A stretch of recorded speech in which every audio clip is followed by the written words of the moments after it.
Good evening, everyone, and welcome to the Monday, May 21st regular business board meeting. Before we get started, I just want to let people know that we're first going to have a presentation by the Penguin Elementary students, I think. We have a lot of students here, I see, and their families. And then we have a special 25-year recognition. So we're going to do those, and then after that, we'll be getting a facilities update. So we're going to have people sort of coming and going over during the beginning of the meeting. So I'll just ask everybody for their patience and to make sure that when the Penguin families leave, we're going to let the people who are being honored sit down, and then I'm expecting that they're not going to stay for the rest of the meeting, likely. So once they leave, everybody else can come in. Thank you for your patience. Mr. Copeland?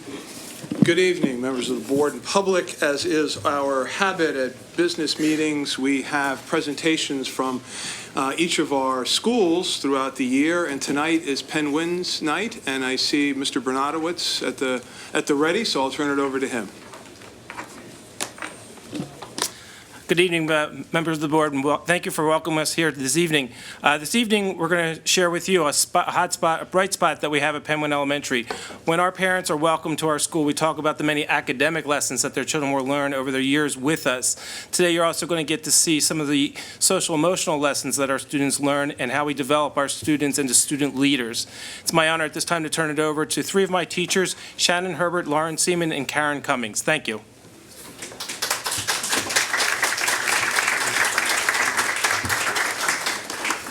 Hi, good evening. My name is Shannon Herbert, and I'm going to give you a little bit of history about how we got to this point.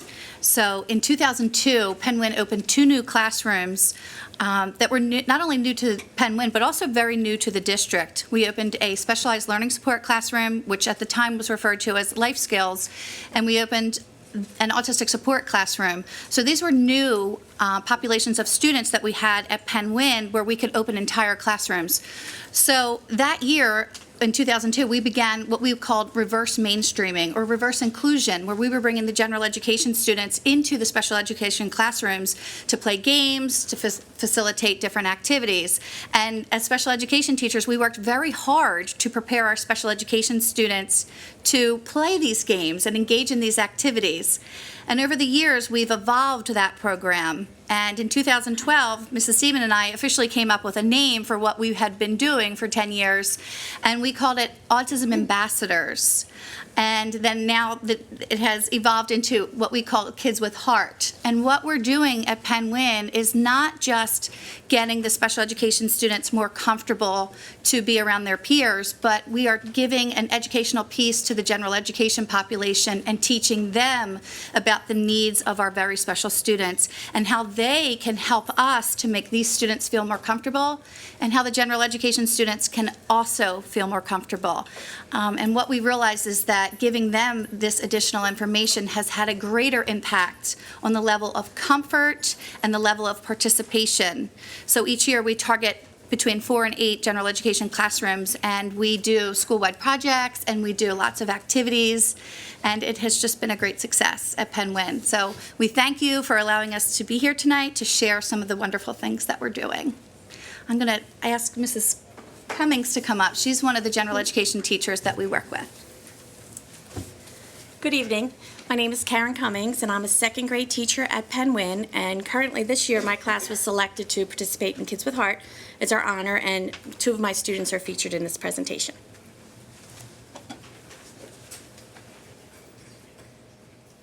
My name is Jackson. And what was your favorite thing about Kids with Heart? I think my favorite part about Kids with Heart is to do a lot of activities. Good. What kind of activities? I like doing the autism acceptance. Good. And what's one thing you learned from Kids with Heart? How to treat everyone fairly. My name is Lexi. Good. And what's your favorite thing about Kids with Heart? That we do fun projects. Good. And what was the name of one of the projects we did? the superheroes autism acceptance. Good. And what's one thing you learned with Kids with Heart? To be nice to people that are different.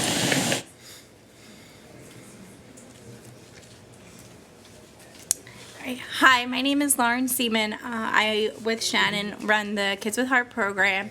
And like she said, one of the activities that we do is the school-wide Autism Acceptance Project. So we have 2 students that are going to talk to you about the project.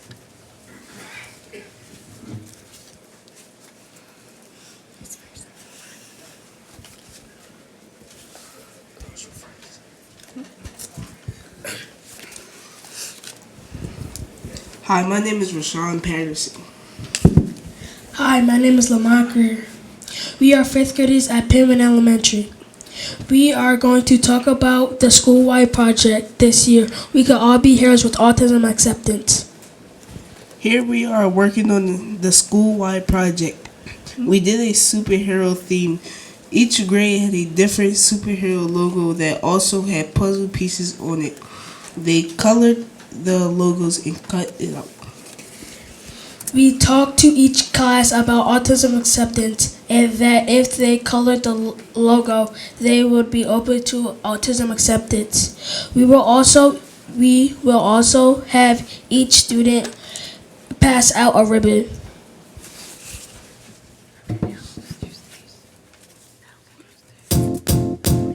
Yep, sorry. It might seem crazy what I'm about to say. Sunshine, she's here, you can take a break. I'm a hot air balloon that could go to space. With the air, like Sorry. I don't care, baby, by the way.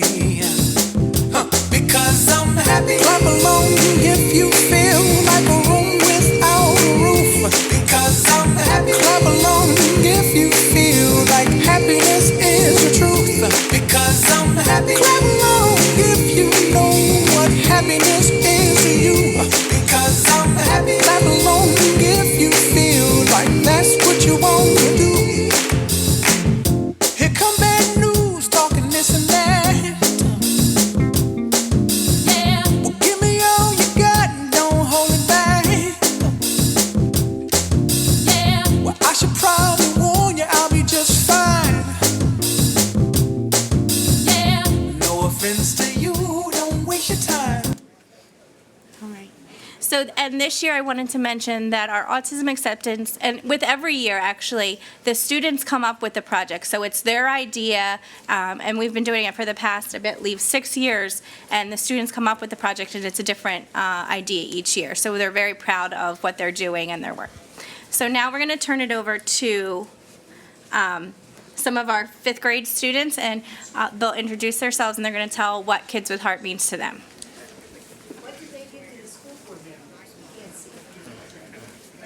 The autism ribbon. Autism ribbons, autism acceptance ribbons. Hi, my name is Daniel Ullman, and I'm a 5th grader at Penwood Elementary School. Kids with Heart has filled me with joy for the last 4 years. It has taught me how to play and interact with kids with disabilities. It's taught me great social skills on how to be a leader. From this program, I've now passed it on to my brother and sister, and now they know how to act upon kids with disabilities. Kids with Heart has been a great experience to everyone who has had it.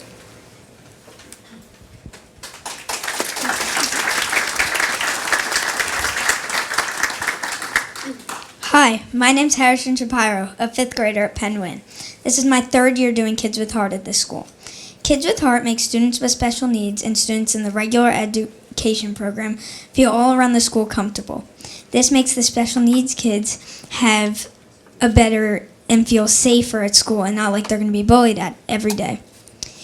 This program could work for adults too. My parents had to go through this and they had to understand how to interact with my brother Sawyer. My brother Sawyer, a 2nd grader at Penwyn, has Dravet syndrome, and Kids with Heart, when we come down as buddies, it makes an amazing impact on him at the end of the day.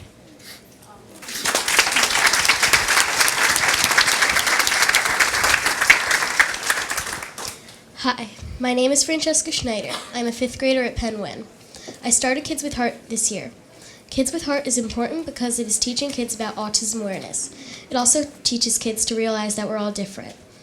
The Superhero Project this year shows that we can all be heroes with autism awareness. Kids with Heart brings kids together and teaches that everyone's different.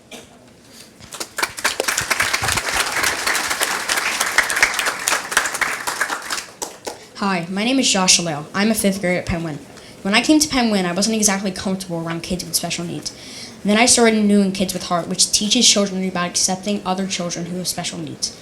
Because of this program, kids who have special needs are happy around everyone. A program like this would be great with adults. It teaches everyone to include everyone. Everyone feels safe and welcomed at school.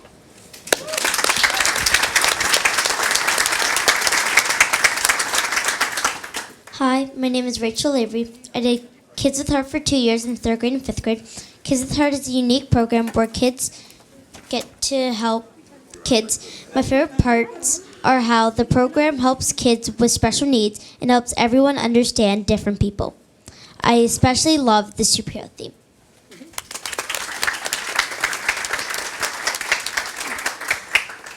Hi, my name is Aaron Fox. I'm a 5th grader at Penn Win. I've been doing Kids with Heart for 4 years. The Kids with Heart program has been great because it includes children with special needs and helps other kids see that we are all different. We all have differences, and I love how everybody is included. We love doing projects, and one of the most recent projects were the Autism Awareness Month activities. Also in Kids with Heart, we create games to play with one another. The games are great because it's a fun environment for children who don't feel as comfortable with kids who have special needs to interact in the form of game. At the end of a school day, a few volunteers go down to classrooms to help children pack up and play games. This has been very helpful over the past 4 years and has led me to want to be a special education teacher when I grow up. This helps me learn about how to interact with children with special needs and maybe even better understand what they might be going through. This has been a great program. I'm so happy to be a part of it.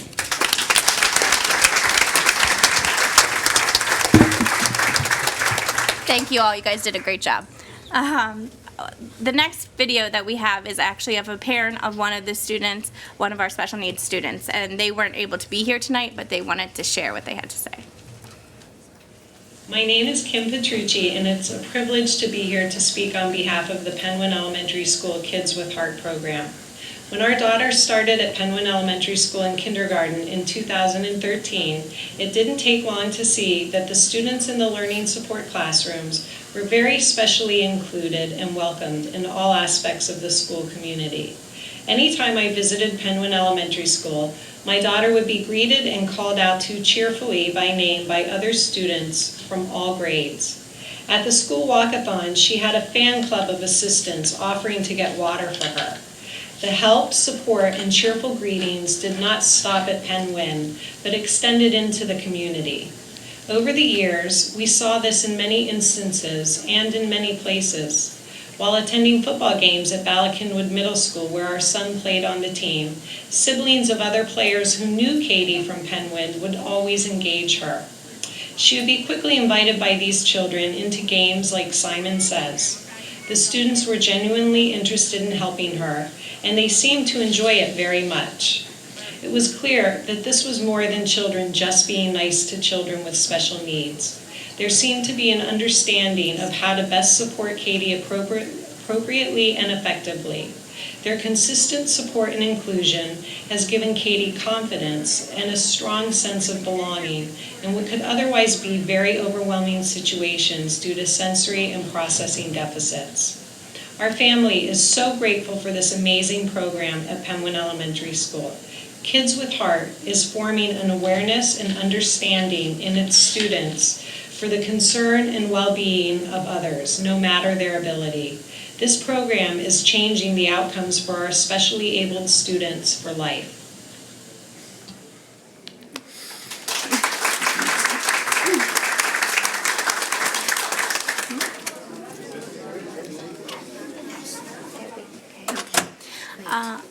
A lot of the students talked about one of the activities that we do during Kids with Heart, and that is they work on adapting different games that they might play outside on the playground or that they may play during gym class. So they work and they come up with different adaptations so that everybody can play. So it might be something simple as you see up here, wearing a red penny so that they can be easily identified, or using a bigger ball during kickball, or having a buddy run the bases with them. So they come up with the ideas, and then they come up with all the adaptations that need to be made so that everybody can participate. Here is a video of me and my friends playing kickball and tag. It was so much fun. There's always gonna be another mountain. I'm always gonna wanna make it move. Always gonna be an uphill battle. Sometimes you're gonna have to lose. Ain't about how fast I get there. Ain't about what's waiting on the other side.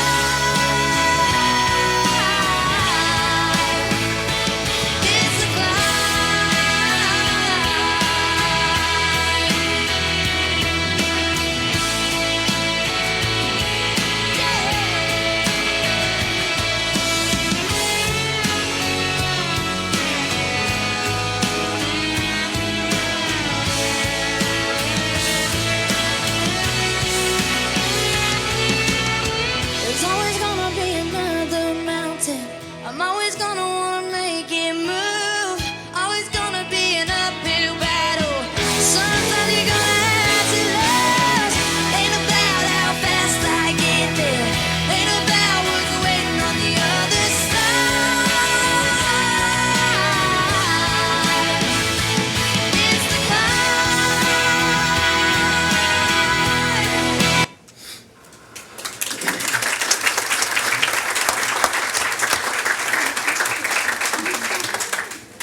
Overall, we always knew that the Kids with Heart program would benefit the students with special needs in our classes. We kind of underestimated the impact that it would have on the students in our regular education classrooms, and we're proud and happy to have brought it to Penwyn.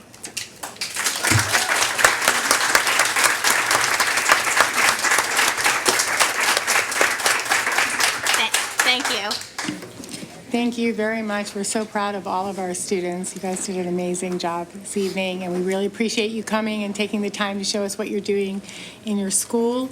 And we also really appreciate our amazing teachers and, of course, Mr. B. And so we thank you very much for taking the time to come here this evening. Thank you.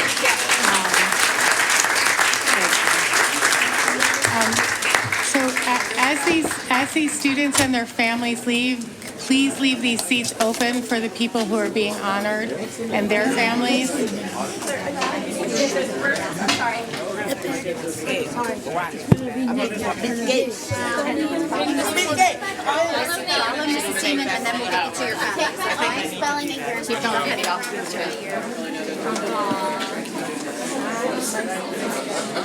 I wouldn't miss it. That's the first one. Thank you. Great. Thank you. We're asking that you please leave the seats up front for the people who are now being honored and their families. Thank you.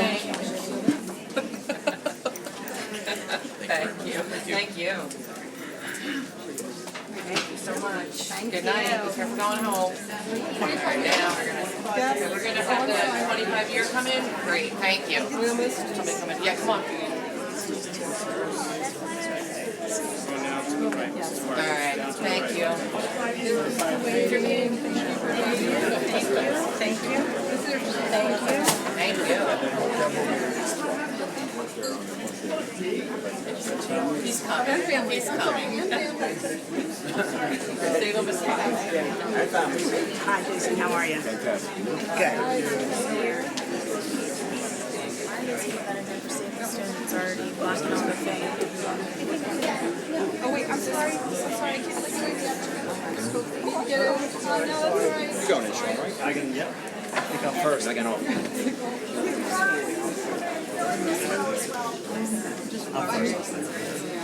Not yet. I need to make sure that these folks all have. Okay, I'll stand behind you.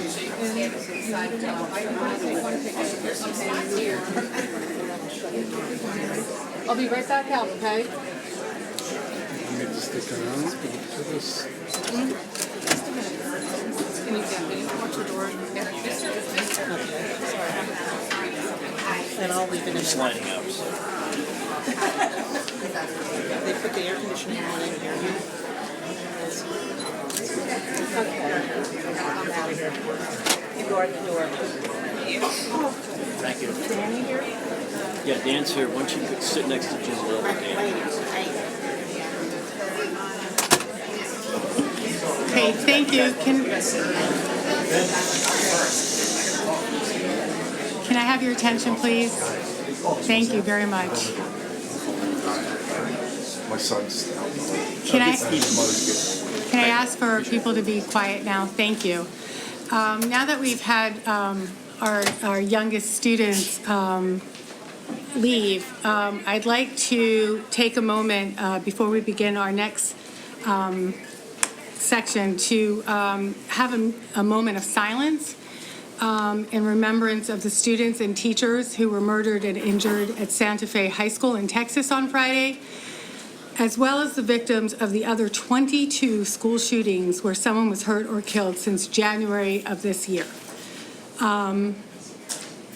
We, the board and administration, stand together with students, teachers, staff, and administrators across the nation and the people who love them to say that we have had enough.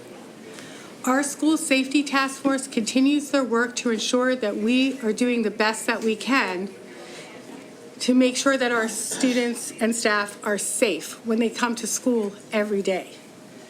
But we demand that our elected officials in Harrisburg and Washington, D.C. take actions that we know will help to prevent such massacres in the future. So please join me in a moment of silence.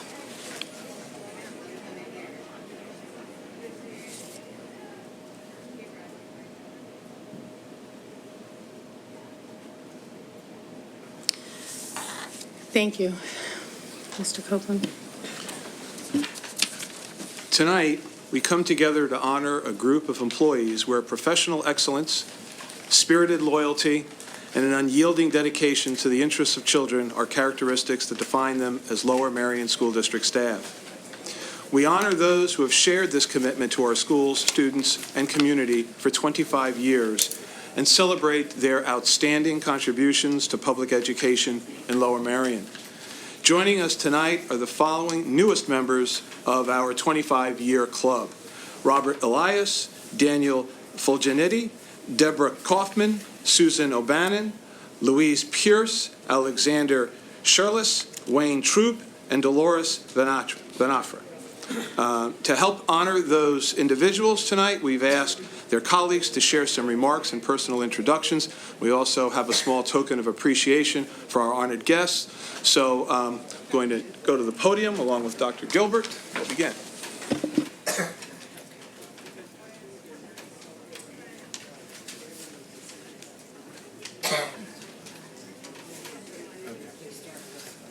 With great trepidation, I will introduce Mr. Hughes. Why, thank you, sir. Happy Monday, everybody.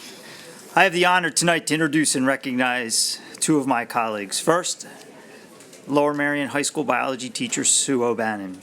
Sue was raised in the Bucks County area, educated in the Neshaminy School District. After high school, she attended the University of Pennsylvania for her degree in biology, and then again attended Penn for a master's in education. That was in 1992. That same year, she was hired at Lower Merion High School to teach 9th grade biology at the ripe old age of 23. Sue's been teaching this subject ever since. She's also taught landscape architecture, horticulture, anatomy, and physiology, and she's helped propose, develop, and implement all those courses. Sue's been a teacher leader with the implementation of technology in the classroom. She's been a technology mentor. She helped write the PA Classrooms for the Future grants back in 07 and 08. Sue was one of the first Lower Merion High School teachers to go paperless in the classroom. Sue has also been an active teacher sponsor as a class sponsor, a faculty advisor of the Environmental Club. She's a proud mother of 4 children: Vivian, Bridget, Sean, and Gwen. All are either LM graduates, students, or Gwen, the soon-to-be student of Lower Merion High School. Sue's husband, Casey, is a graduate of Lower Merion High School class of 1985. And a little-known fact, Casey's homeroom, when he went to LM, which was in our old building, was Sue's classroom for 18 years. Ah, love. I think it should be known that Sue is an avid gardener, a bird watcher, and she's a darn good cook. When people walk past her house, which is across the street from BC Middle School, they see her flowers and bird feeders, and they will often see her standing in front of the grill with some tasty cooked food on the barbecue, and that's our Sue. Sue is one of the most dedicated people I've ever worked with and an asset to Lower Merion High School. She has a true passion for teaching, and she consistently strives to help her students reach their highest potential. Sue, we thank you for your service to Lower Merion High School, its students, the faculty, and the community. You should be proud you've made a great difference in many people's lives over the years, a true power of educators. Thank you, Sue.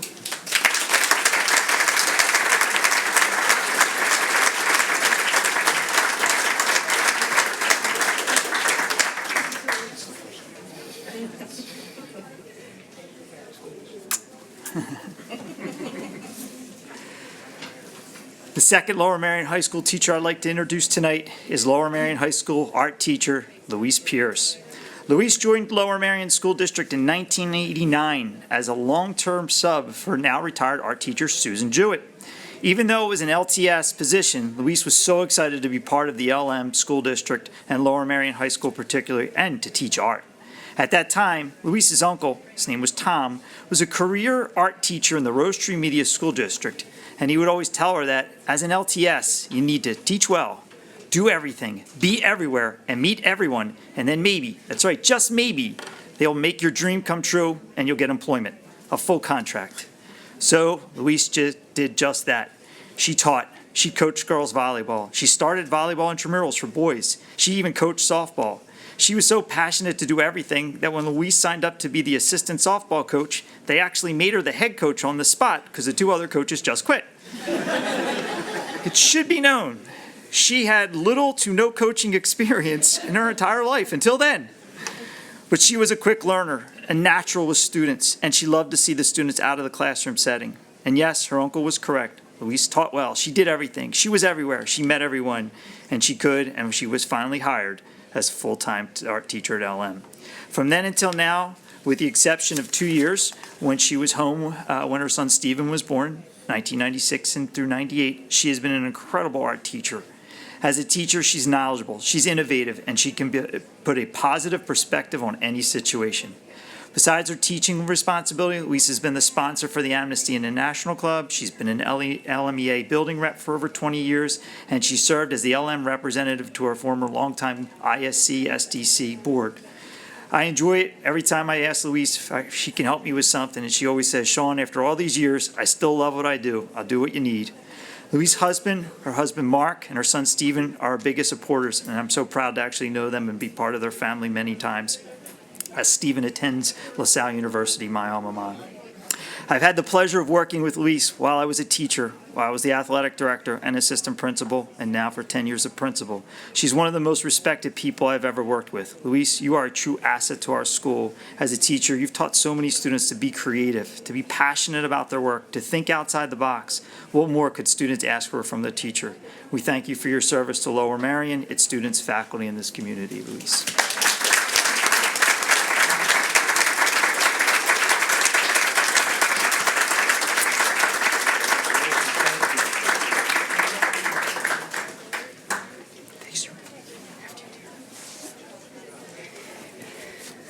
Good evening. Alexandra Saralise is an integral part of our student services team, and it's truly my privilege to be introducing her this evening and to congratulating her on this honor.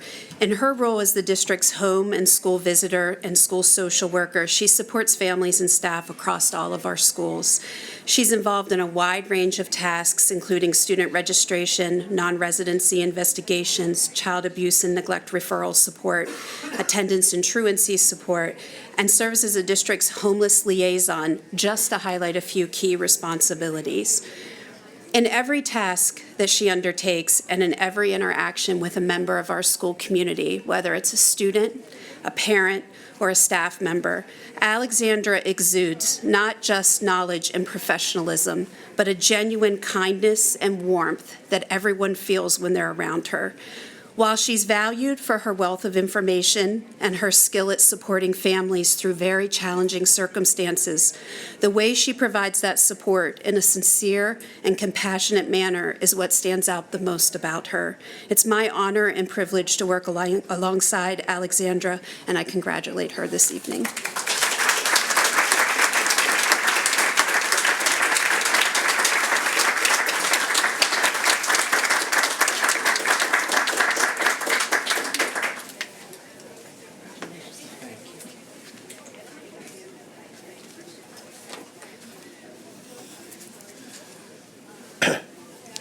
Good evening. I have the honor of recognizing Mr. Bob Elias this evening, chorus teacher at Ballackinwood Middle School. When I think of Mr. Elias and the programs that he has brought to Ballackinwood, I personally think of the bells. For the last 9 years that I've been there, Mr. Elias has brought to us the bell choir. And although I'm not supposed to play favorites, to my ears, the bells are great. And what's unique and interesting in terms of the group that Mr. Elias puts forward for bells is if you look at the group of students, there are students who have never tried anything before. There are students who haven't been involved necessarily, and he gets them involved. And I think that speaks to his passion for teaching and his love to work with students to have them try something new. He loves teaching. He is exceptional at working with boys singing during adolescence. And he makes them sound wonderful. If you've ever attended a concert, there's always when the boys are up there by themselves, they do what I would say some would view as a corny routine. But they do it, and they love it. And when I spoke with some of those students this year about that routine and why they did it, they said, because Mr. Elias makes it fun. So that's what he does. He makes chorus fun. He gets boys to sing during adolescence, and he is an advocate for students, an advocate for music education, and I am honored to be standing before you to present to him this award. So thank you, Mr. Elias.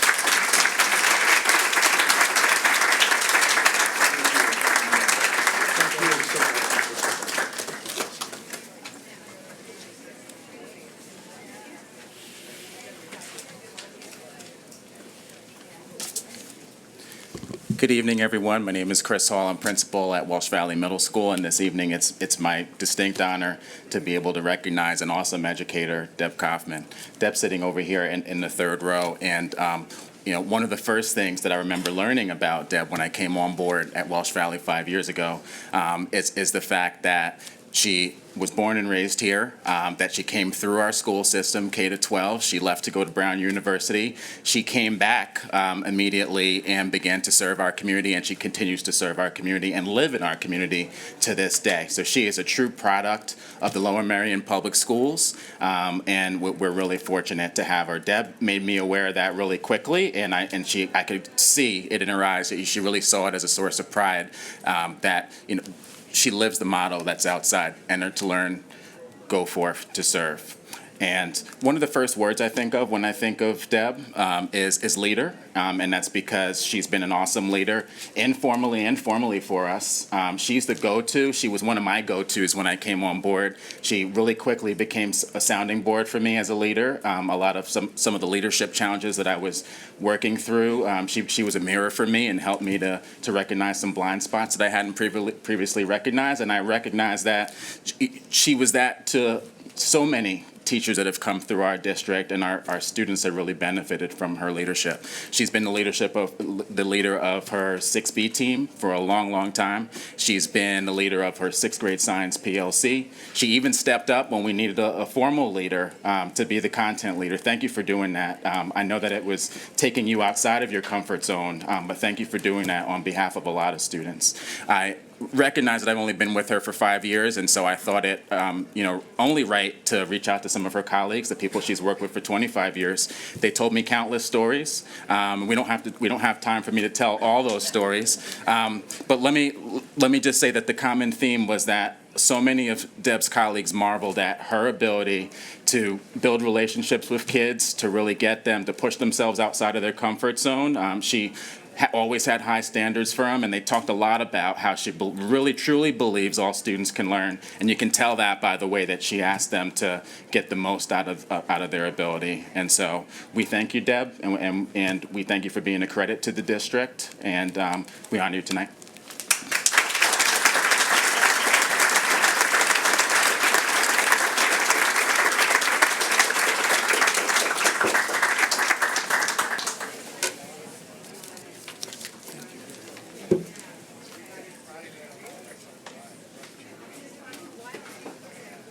Congratulations.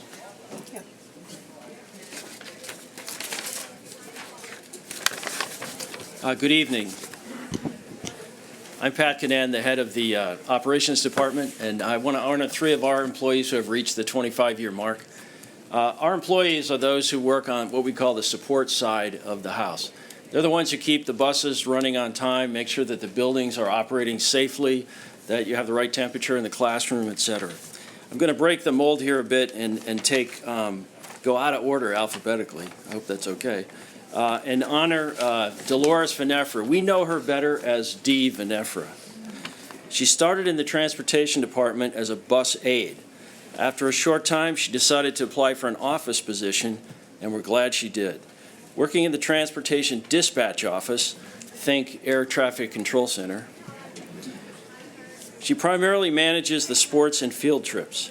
However, she regularly backs up the dispatcher, fielding parent and school questions and solving driver issues. In fact, it's not uncommon to find Dee running the dispatch office single-handedly, talking on 2 phones and the radio, seemingly at the same time. Over the 25 years, she's developed great relationships with our drivers. They're willing to go out of their way to help her out. She's respected and loved by drivers, aides, and the entire transportation staff. She's well known to all the school secretaries and the athletic offices. In most cases, she can magically find an available bus 15 minutes after the last-minute trip request comes in, or reschedule a trip that's been postponed at the last minute. She makes it look easy, but that's what 25 years experience provides. She can be described as the glue that keeps everything together and running smoothly. We all thank Dee for her commitment and caring for our kids. We're looking forward to the next 25 years. Thank you.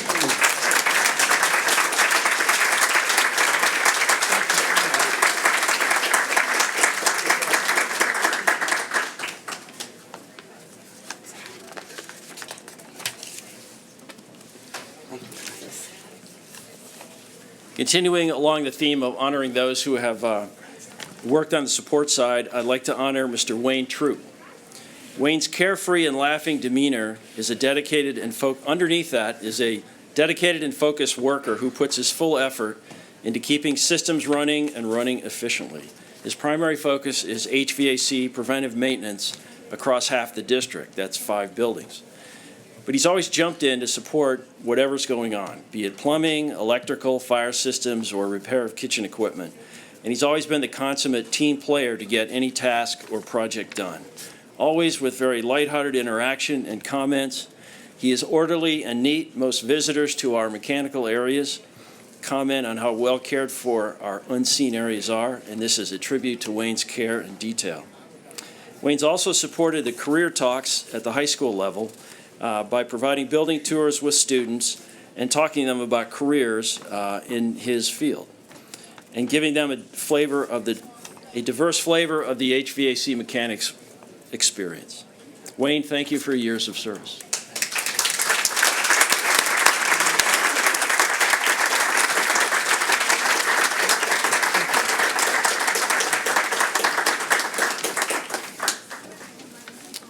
So, and lastly, in a tribute to the longevity of our support staff, I want to honor Dan Fulginetti, who, as we know, we're honoring for 25 years of service, but he just became our senior plumber about a year ago.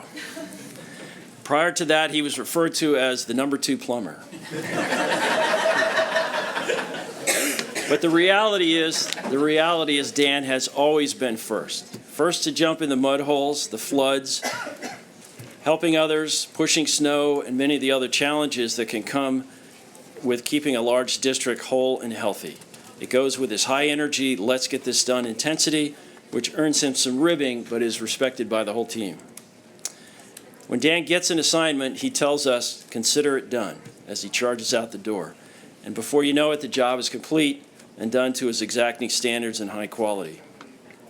I'll tell you a story about Dan. I learned about Dan early on here when I overheard him arguing with the head custodian, and Dan was giving the head custodian grief for not reporting problems with plumbing fixtures leaking in one of the children's restrooms. And what he said was, "I'm really mad because some kid could get hurt and you didn't tell me that I could go fix it ahead of time." So Dan, we want to thank you for your years of service.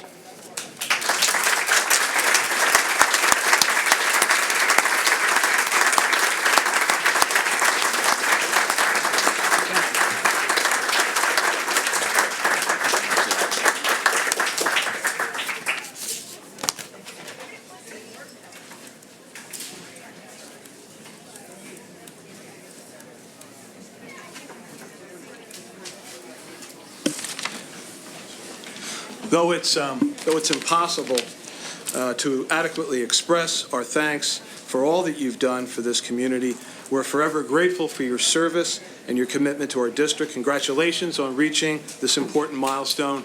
Thank you all very much.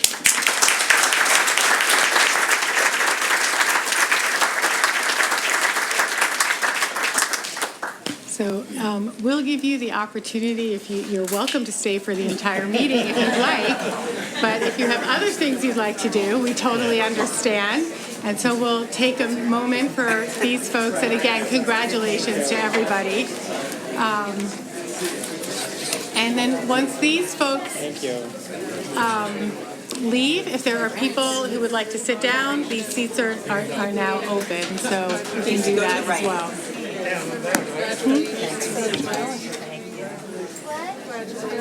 Megan asked that we please make an announcement that she has sign-in sheets for people in the back room that they made back there. She's going to kind of wave the forms. It's, I think, louder back there. Megan Schaefer is in the back. So if we could, in our holding area, back room, whatever that's called. So if we can just let people know that there is sign-up sheets in that back room, and Megan Schaefer has them. If you want to sign in to speak, you need to be a resident, and please do so now. Couple seats, but there are a few seats up front here if anybody would like to take those seats. There are about 4, looks like 5 seats up front if anyone would like to take those seats.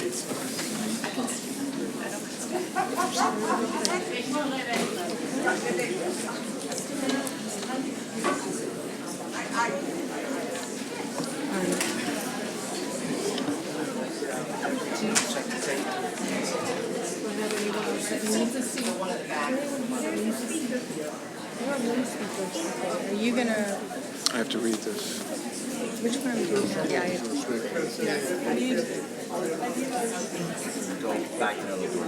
Sorry, I'm sorry. It's okay. You got the 2 individuals that are.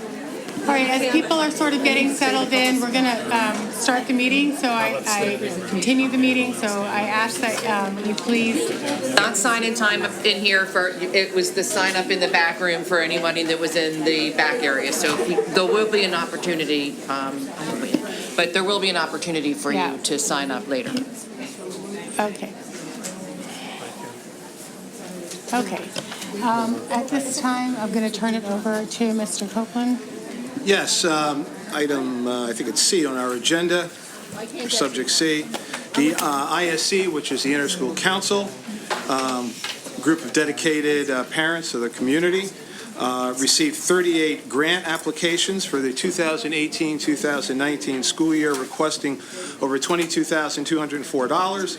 The funding came from each of the 10 schools and the Education Foundation of Lower Merion. A total of 28 grants received funding. The breakdown is as follows. There were 22 elementary applications and 15 grants. There were 6 applications at the middle school level and 5 grants funded, and the high school had 10 applications submitted and 8 grants were funded. The total grant funding for 2018-19 is $12,800, with this award amount ranging from $98 to a maximum award of $800. And on behalf of the administration and the board, we'd like to thank the ISC and the Education Foundation and accept those awards. Yes, thank you. And again, on behalf of the board, we really appreciate all the work that the ISC does and the Education Foundation to provide these opportunities for our teachers and students.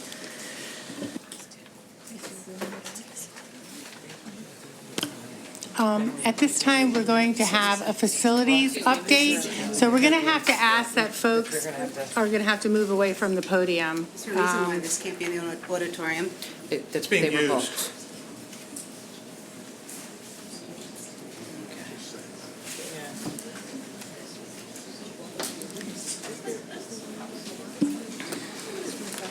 So after the facilities update,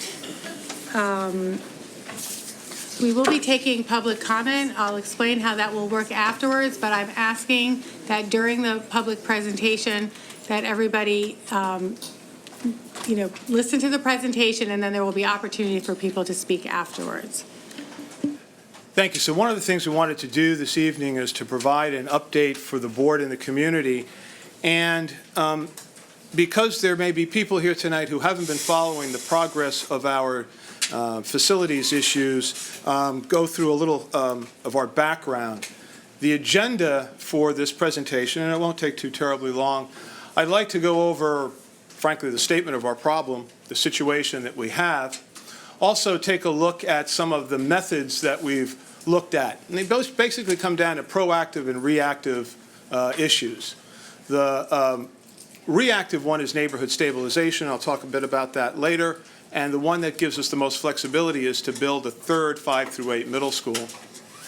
Then I'd like to talk a little bit about the properties that we've explored, give some specifics about 1860 Montgomery Avenue, update information on Stoneleigh, St. Charles Seminary, and close with some just views about who we serve and what we do. First, and for those who have seen our budget presentations before, you may have seen this slide. This slide represents, it's an interpolation, basically all of the school districts in the Commonwealth of Pennsylvania. And the ones circled in the right are the few school districts that are seeing an increase in enrollment. So the point is, very few school districts are actually seeing an increase. Most are seeing a decrease. And then if you take a look at the top 15 school districts, you can see that Lower Merion's enrollment has grown significantly more than many of the school districts, frankly, all of the school districts in the Commonwealth over the last 7 or 8 years. Our predicament. In the last 10 years, enrollment has grown by 1,600 students. That equals the size of Lower Merion High School. In the next 10 years, we could get another 1,600 students. That's what 2 independent demographers have told us. People come here for a lot of reasons, but certainly one of them is the quality of the public schools. Now, early on, one of the issues we looked at was building on to our schools. And I won't go through this in complete detail, but in essence, what we would be doing is taking a look at enrollment on a year-to-year basis, and as enrollment increased by various schools, build on to those schools. Now, what you don't see here are some of the complications of that. And some of the complications are not all of the schools fit nicely for expansion on their properties. But this is what it would cost, based on some of our highest projected enrollments from our demographers, for our 6 elementary schools. But that doesn't include the expansions that we would have to put on for Ballackinwood Middle School and Welsh Valley Middle School. So it totals a total of $56 million. The high school, Harrington High School, like Lower Merion, let me step back a little.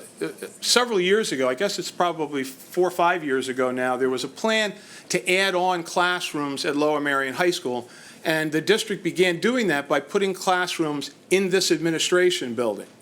That looks like it's going to take care of Lower Merion High School. Not only was that done because of an increase in students, It's also done because of the increase in the amount of science classes our students wanted to take. There are some students who have as many as 7 or 8 science classes throughout their 4 years in the Lower Merion schools. We know that's going to happen with Harriton. It's already happening. So this was one process that we took a look at and will still look at, if need be, for the expansion. Now, virtually everywhere I go to look at a piece of land, someone suggests I go somewhere else.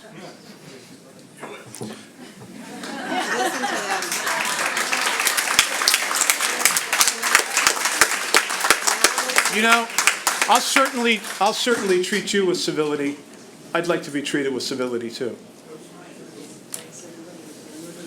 So Monk Road was one piece of property. It's a narrow road, very little access, and some significant issues. Somebody said, I was at a Marion meeting, civic meeting, and somebody said, why don't you take a look at Ashbridge Park? That was 2 years ago. I didn't know where Ashbridge Park was. It's township-owned property. There are some deed restrictions, and I'll talk more about that later. Maple Hill Road, again, a long, narrow road with extraordinarily steep, it's an extraordinary street. Woodmont, it's got a Class 1 historical site on it. Again, difficult access and far, far away from the density of the school district. Knox Farm has a Class 1 historical, which means it can't be torn down, and it sits in the middle of the property. Rock Hill Road, the site is not large enough. It's about 10 acres, and because it's under the process of development, the going price is about $25 million. Friends Central looked like a possibility for a while.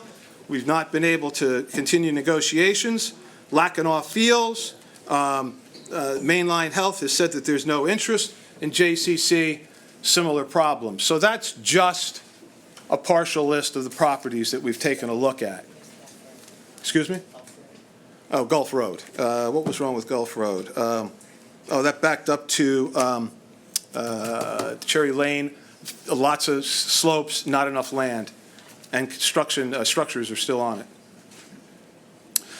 So we looked at 1860 Montgomery Avenue, and you know, a lot of conversations about what was going on with that piece of property. So we first began looking at the property in the spring of 2017. We found it was there.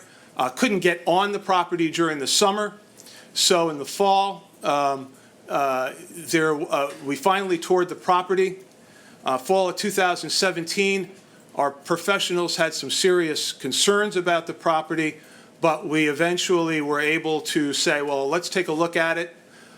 In January, we met with Lower Merion Township staff to talk about the property, and one of the questions we asked was, we know this is property where the mansion and some of the outbuildings were looking to go to from a Class 2 to a Class 1, and we were really told it's kind of on the back burner.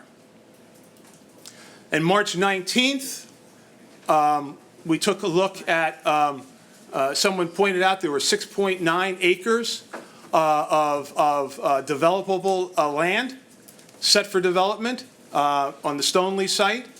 I made that a mention or a part of a presentation on March 19th. March 28th, the property now was being moved forward as a Class 1. If it's Class 1, it'd be very difficult to move it, to take it down. April 17th, we got a note from the broker of the person who's working with 1860 Montgomery Avenue, and we learned on or about that date that they were moving to Class 1. That's how we learned.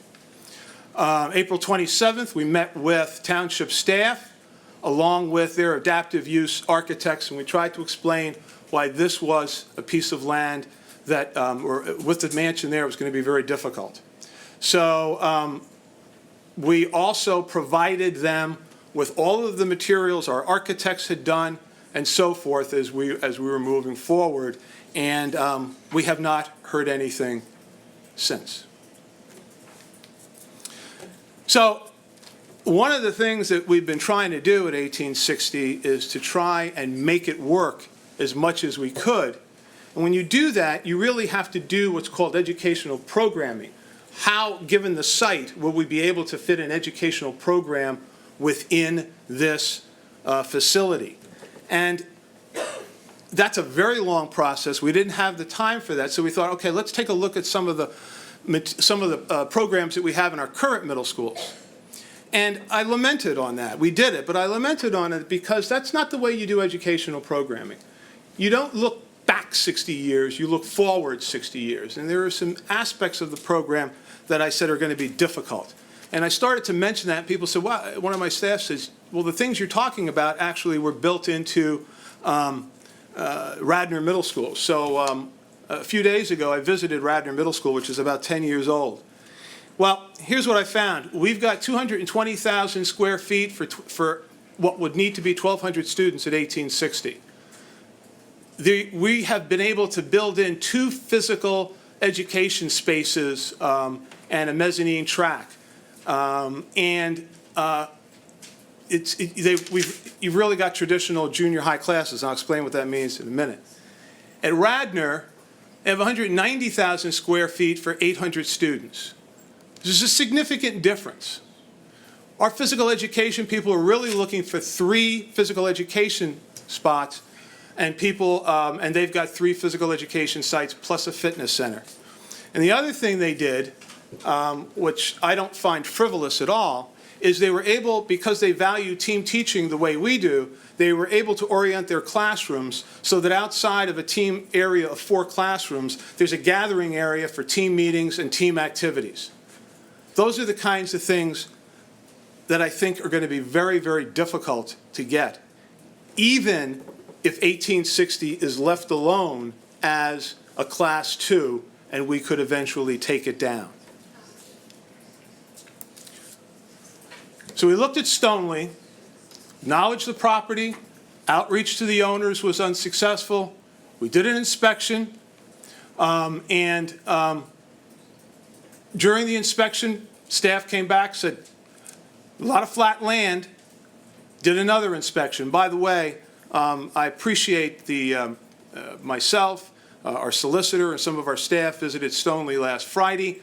They have not been able to put together a recommendation to me at this time, but I would like to acknowledge the professionalism and the courtesy that we were afforded by the representatives at Stoneleigh. We inspected the area, but right now we've got no board action that we're taking. This has to do with the issue around additional development area, and I'm going to ask Mr. Roos to explain this. Sure, thank you.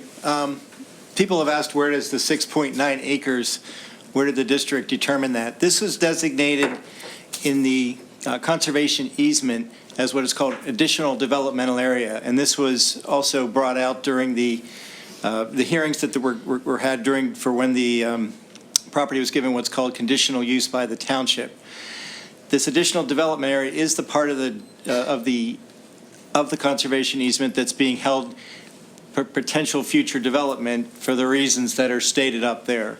It was for this reason that the district originally designated that parcel as the parcel when it did its initial inspection notice, because it was determined that that was at least the portion of the conservation easement that, based upon this, that the property owner had designated as what I would call the most expendable part of the property. Now, that's not to say that they've ever said it was expendable. That's not the case at all.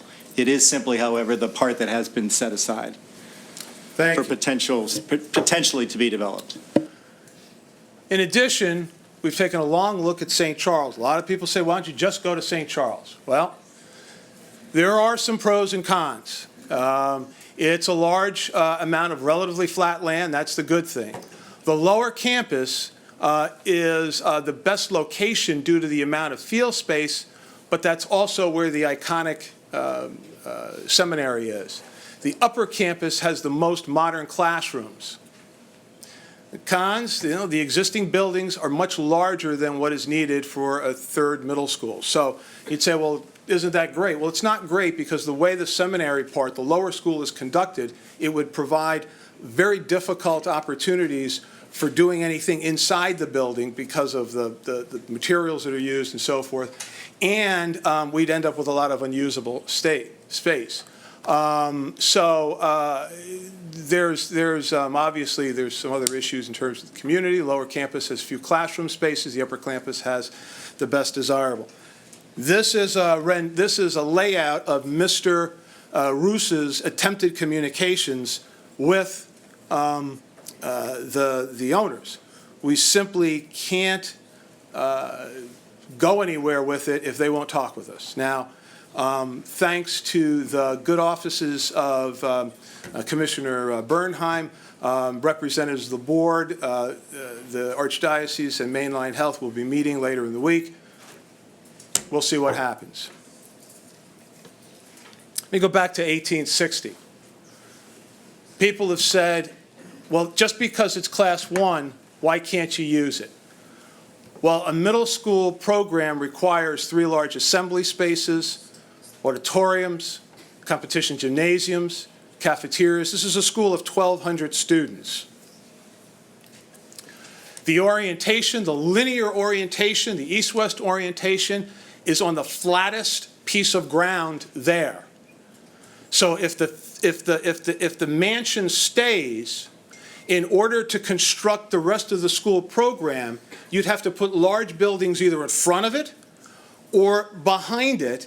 And if you go behind it, you're encroaching on what small field space you have. You'd have to go into slopes, which would require, it could be as high as 30-foot retaining walls. Kids would literally be in a bowl.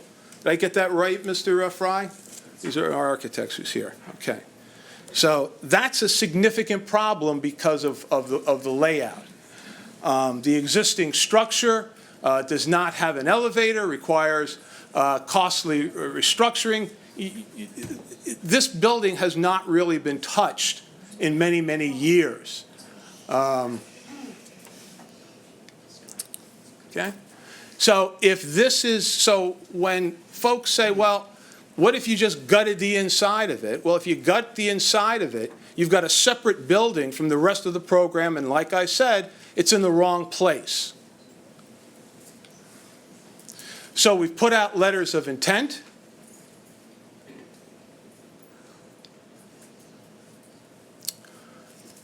And I just want to say this. When we had one of our meetings,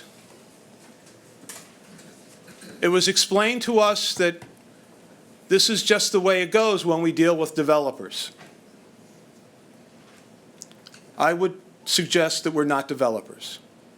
We're not looking to put up a Walgreens. We're not looking to put up a multiple occupancy unit.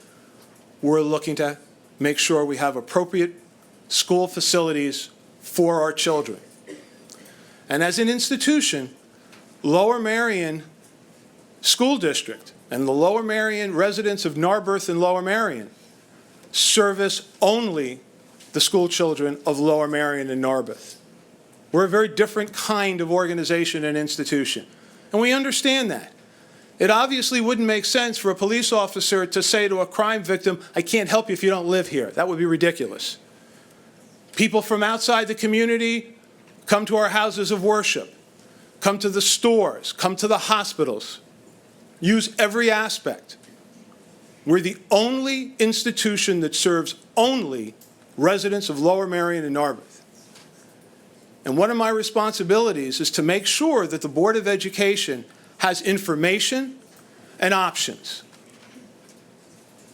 Now, one of the things that we've talked about only in the last couple of days is if the mansion were left to be classified as Class 2, and we got some cooperation on using some fields at Ashbridge, just fields, not to build anything on, just to let our children play, recreate, have sports teams on some of the fields, that would give us a lot of flexibility.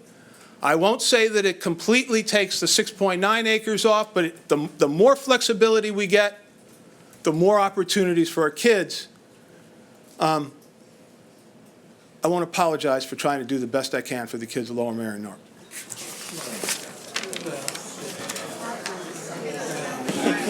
Thank you.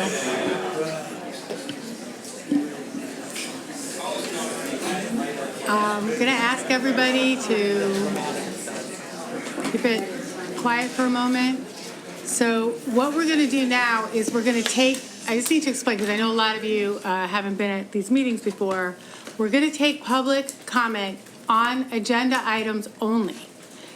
The facilities update was part of the agenda. This will allow you to make public comment now and not have to wait until 11 o'clock, okay? So, in order to do that, though, I need to just be clear about how we do this. The only people who are able to give public comment at this meeting are people who either live in the district or are taxpayers in the district. Those are the only people who can give public comment at this meeting. If you would like to give, and when you give public comment, when you sign in, you need to give your address.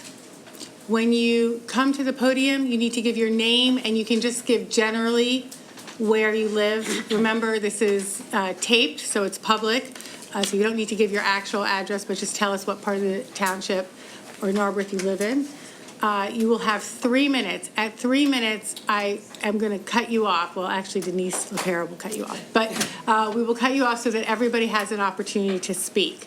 And so at this time, if you would like to speak, I believe that we've been taking a list of names in the overflow area, but anybody in this room who would like to speak, I would like you to come and sign up now. So we'll take a few minutes. If you haven't already. If you've already signed up, you don't need to sign up again. So if you would like to sign up, please come now, then we will close the list. After we take public comment, we actually have a full meeting, agenda, a business meeting we have to do, and then at the end of the meeting, we will also take public comment on any issue, whether it's an agenda item or not. And so, you know, if you don't speak now, but you decide you want to speak later, you can do that as well. So you can, please take time now to sign up. We'll take a couple of minutes. Also, if I can just add, if you're a student and you haven't already signed in, students, please come and see me. I have a separate sheet for students. If you are a student in this district, please come sign in. We will let you go first, okay? We let our students go first. So if any students want to speak, please come sign in and tell Ms. LaPera. I'm already signed up. I just want to know where I am on the list. Like, We have to call. Should we call in the names of the lieutenant? May I?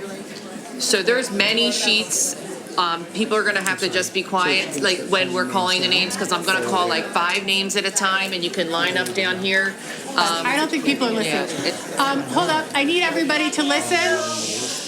So it's a lot of people. We apologize. We couldn't move to the auditorium because we have an event in the auditorium this evening. So I'm asking for your patience and also for you to be quiet when other people are speaking, when we're calling names, so we can kind of move through. Ms. LaPera will call like 5 names. If you can come to the front so that you're ready, so that we can keep it moving, you can come to the front of the podium when your names are called and then wait there. Are you ready?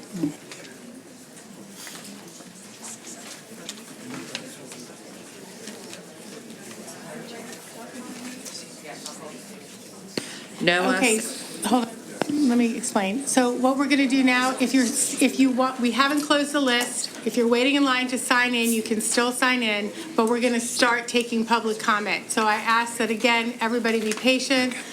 Please, please listen to the speakers respectfully, and we're going to start now with, you want to say your name, Noah? Noah Salmonson, Narberth. First, this is the largest gathering of people at a board meeting I have, I think, ever seen, and I've been at board meetings for, I think, 5 years at this point, starting in 5th grade. So I actually came with something that I was thinking of a couple weeks ago with my dad. If you don't know the backstory behind it, years ago there was a debate about taking some specials art stuff away from elementary school students. The board made the right decision, in my opinion, by finding some compromise there. But the way that you did it, which was clever, and at the time, apparently, several members of this board today said that it was a great paradigm, which was creating a special committee of taxpayers, parents, teachers, and anyone who wanted to facilitate smaller discussions, and then allow them to communicate, allow those committees to report back to the board as unofficial committees, and then you can still get these comments, these discussions, without having to wait for 4 hours, which I think could legitimately work, and I think it would be a fairly good idea to bring that back, especially in this time where we're facing unprecedented enrollment growth, something that I don't think any of us saw, even with the projections. And then, okay, I'm gonna call some people out here, not by name, but let's try to remain respectful, guys. Like I saw it at this meeting, at the last meeting. We had kids in here who I think, let's be clear here, could probably behave better than you guys did at that moment. It's not, be respectful of these guys. It's a hard job. I mean, they have to try to please as many people as possible, and there are going to be people who are mad. I'm not here, I will never defend these guys if there is not a reason to, but I truly believe there is a reason to, and that reason is that they're trying to do their job. Copeland said at the end, he's trying to do the best for the students. He serves us. They serve us, guys, and we need to respect that. And you come up here, you make your comment, and I've spoken with these board members. They will take every opinion into consideration. With that being said, I remember at last board meeting or 2 board meetings ago, Copeland said at this point, because of the enrollment, there is no way that they can take any option off the table. They physically can't. There's no way. We have such a limited space in the district. Okay, excuse me one moment. All right, I'm going to tell you this right now, and I'm going to say this once. Number one, this is one of our students, okay? Number 2, it's my job to say when time's up, okay? That was the longest 3 minutes I've ever heard. Actually, we're timing it. We are actually... Okay, so, all right, so actually she was, okay, so she was getting questions asked and hit the timer late and just, okay, so, but this is one of our students, and honestly, if that's the way this conversation's gonna go, then I'll shut the list now, because really, this is just rude. Okay, we are here, we are willing to listen to everybody, we understand that, passions are running high, and we get that, okay, and we appreciate the community input, and we are trying to work hard to accommodate that input tonight. Like I said, we made sure to put the facilities update on here so that you would be able to actually comment now and not wait until 11 o'clock at night. All right, but if you're gonna actually shout out of turn, and while a student is speaking, I will shut it down. Okay, so it's the last time I'm going to give a warning. Thank you. Noah, please finish. Yeah, once again, they're, what were they, 5th graders? Who cares? They can do this, guys. It's not difficult. You stay silent while someone's talking, and you respect the people up here. You wait your turn. You say what you have to say. You work together. You guys can do this. I trust you guys. You should not have to learn this in the 10th grade. Thank you, Noah. Who's next, Denise? Okay, we have Ben Feldman, then Melanie Metz, and Sam Catania. Guys, can you come up to the front so that you're ready to speak? Go ahead, Ben, whenever you're ready. Good evening, members of the school board. My name is Ben Feldman. I'm a senior at Harridan High School. I promise I come as a friend, not a foe today.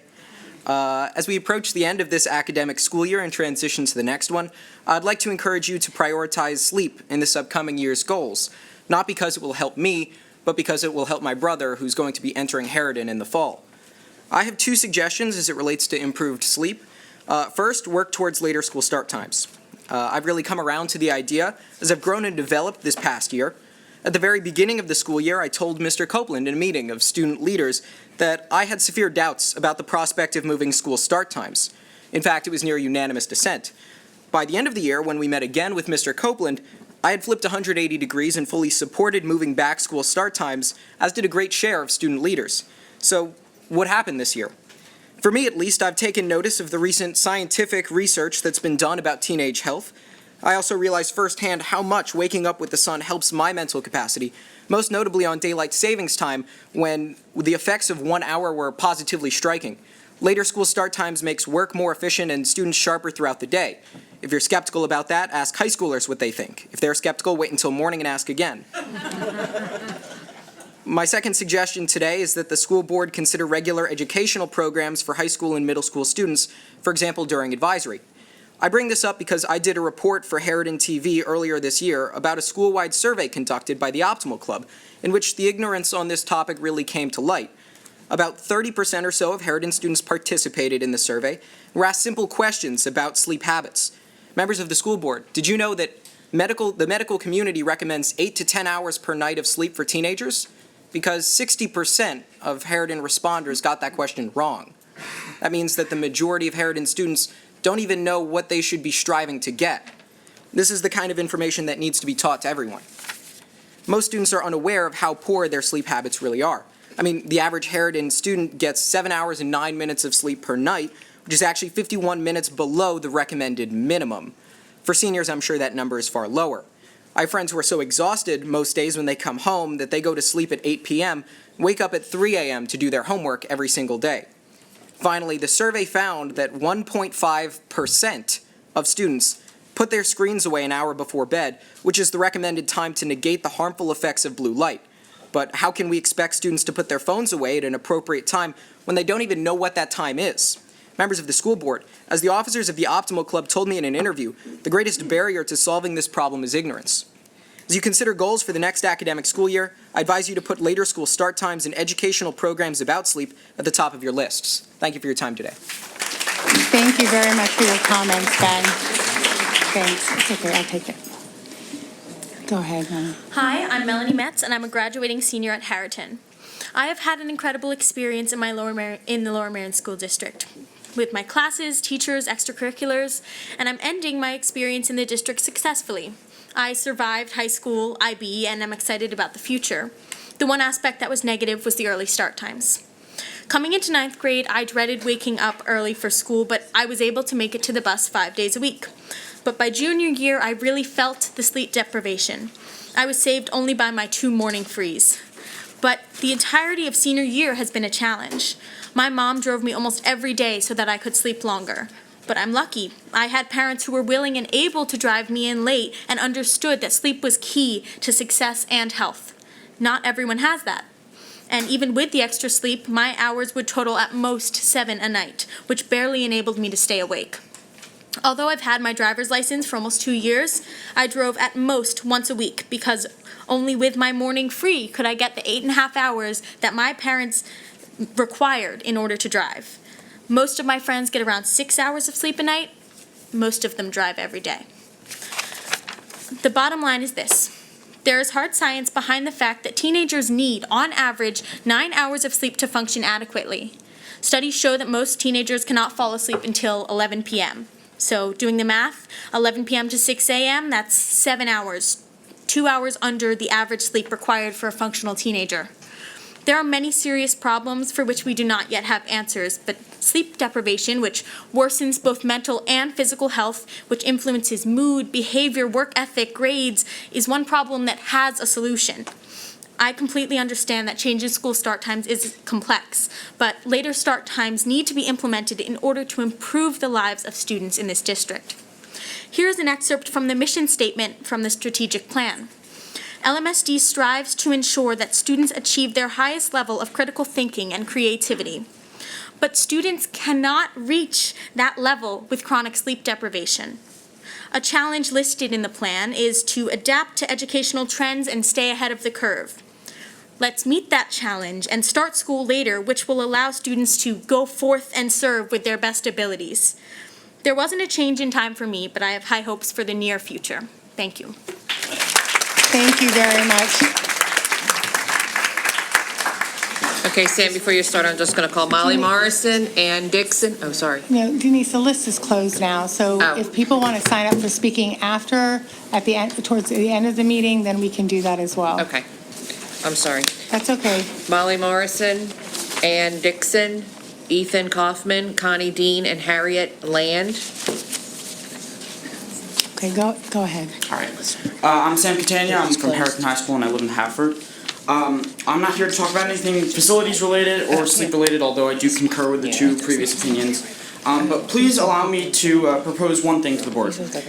I'd like to encourage the board to allow more people to speak at high school graduations. This year I learned through the grapevine and the student council president that, in fact, only 3 students are going to be permitted to speak at graduation, the valedictorian, the salutatorian, and the student council president. In the past, there has at least also been the student council vice president. And I'd like to urge the board to allow at least all of the senior student council officers to speak. I heard from the current student council president that this year 3 different school board members will be speaking, and that is why apparently there is not as much time for students. I'm sure school board members have great things to say, and I mean that genuinely, regardless of it sounding sarcastic. But allowing for student perspectives, which I believe, and I think we can probably all agree on this, are generally going to be far more impactful on students as they move into the next chapter of their lives, is something that should be valued and can be valued. The addition of maybe 3 more speakers at graduation could add at most 10 to 15 minutes, and probably less given they would only be 2 to 3 minute speeches each.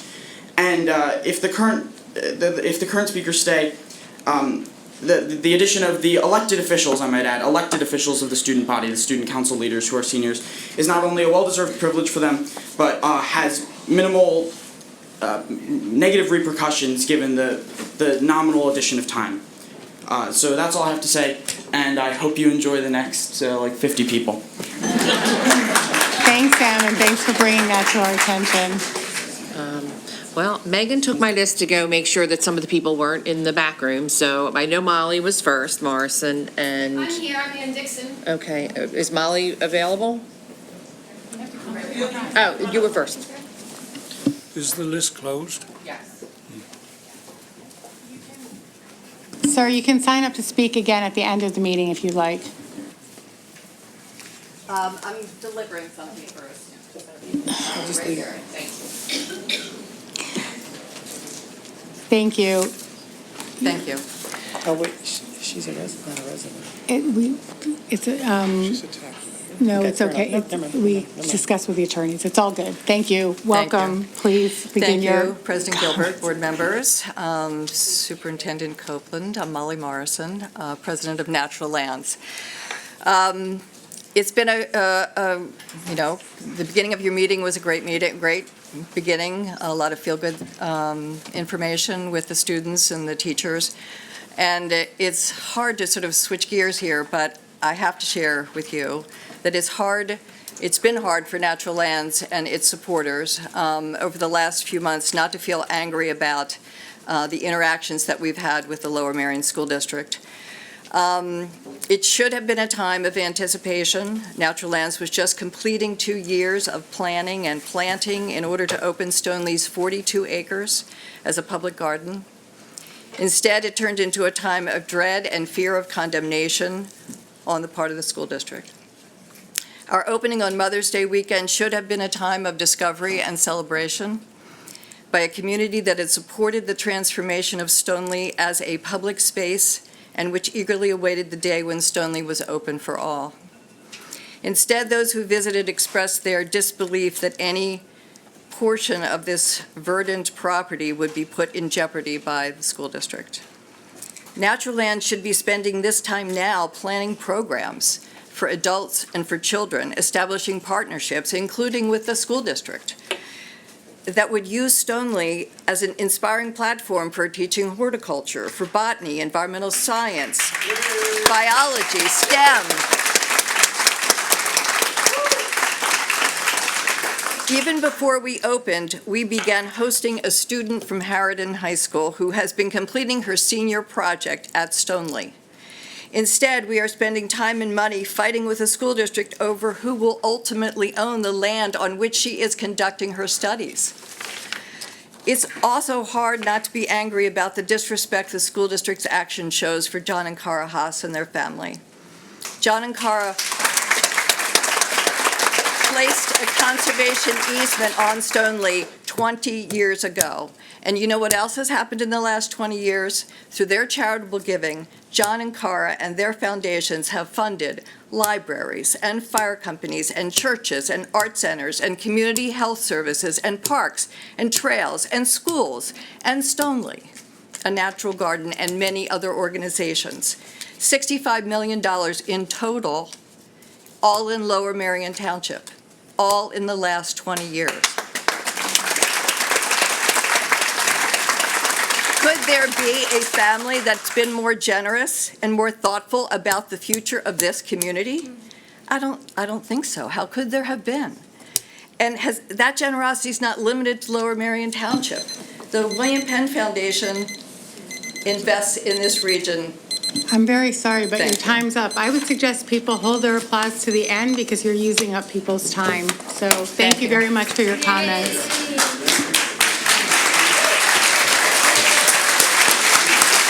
And you can go ahead and start. Go ahead and start, please. You have to say your name and where you live. I'm Ann Dixon, live in Marion Station. All of Stoneleigh needs to be kept as a native plant garden for the benefit of everyone. Native plants are crucial for survival of all animals, including human animals. I bet some people in this room have gotten to go on summer vacation to the country and have noticed that every year there's a new housing development or strip mall on your way to where there used to be farm fields. Pollinating insects used to live off of native flowers that grew on the edges of those fields. Now, because of development, that food has been replaced by inedible lawn or pavement. The monarch butterfly population, which needs milkweeds to survive, has been in steady decline for the past 20 years and declined by almost 30% between 2016 and 2017. In February 2016, Fortune magazine reported on the first global assessment of pollinators. Quote, bees and other pollinators face increasing risks to their survival, threatening foods such as apples, blueberries, and coffee, end quote. Much of the plants on the main line are non-native, so their leaves do not provide insect food. When insects don't get enough food, bird populations decline, since birds eat insects, and the animals that eat birds also decline. According to Douglas Tallamy, who has done extensive research out of the University of Delaware, native plant gardens, quote, represent the last chance we have for sustaining plants and animals that were once common throughout the U.S. That is exactly the role our suburban landscapes are now playing and will play even more in the near future, end quote. There have been several major great extinctions in planet Earth's history. The fifth one was when dinosaurs went extinct. And the sixth one is happening right now because of human activity. 50% of individual animals have been lost since 1970. 1/3 of the thousands of species losing population are not currently considered endangered. Scientist Paul Ehrlich told the Guardian newspaper in July 2017, quote, civilization depends utterly on the plants, animals, and microorganisms of Earth that supply it with essential ecosystem services ranging from crop pollination to maintaining a livable climate, end quote. Board members, look beyond the focus of wanting to easily expand the school and examine the bigger, more important issue of our need for native plants. Don't seize Stoneleigh. Thank you for your comments. Next person, please.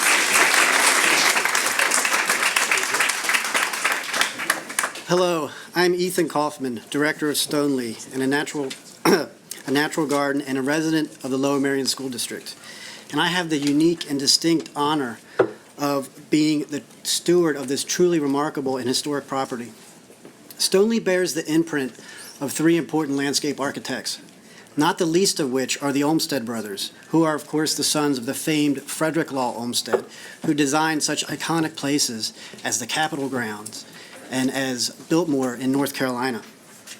The Olmsted brothers had a 50-year relationship with Stoneleigh, making it the longest and most well-documented property in their entire prestigious firm's history. The results of the Olmsted brothers' involvement and that of decades of careful stewardship from the Haas family has resulted in the great lawn on one side of the house and the meadow vista on the other. The meadow vista is a 6-acre mix of turf and meadow, and a path meanders through it, and it's a habitat for wildlife and pollinators. And the 6.9-acre area of Stoneleigh that the school district is interested in includes the meadow garden. It also includes an ancient ironwood tree that is the biggest in Pennsylvania.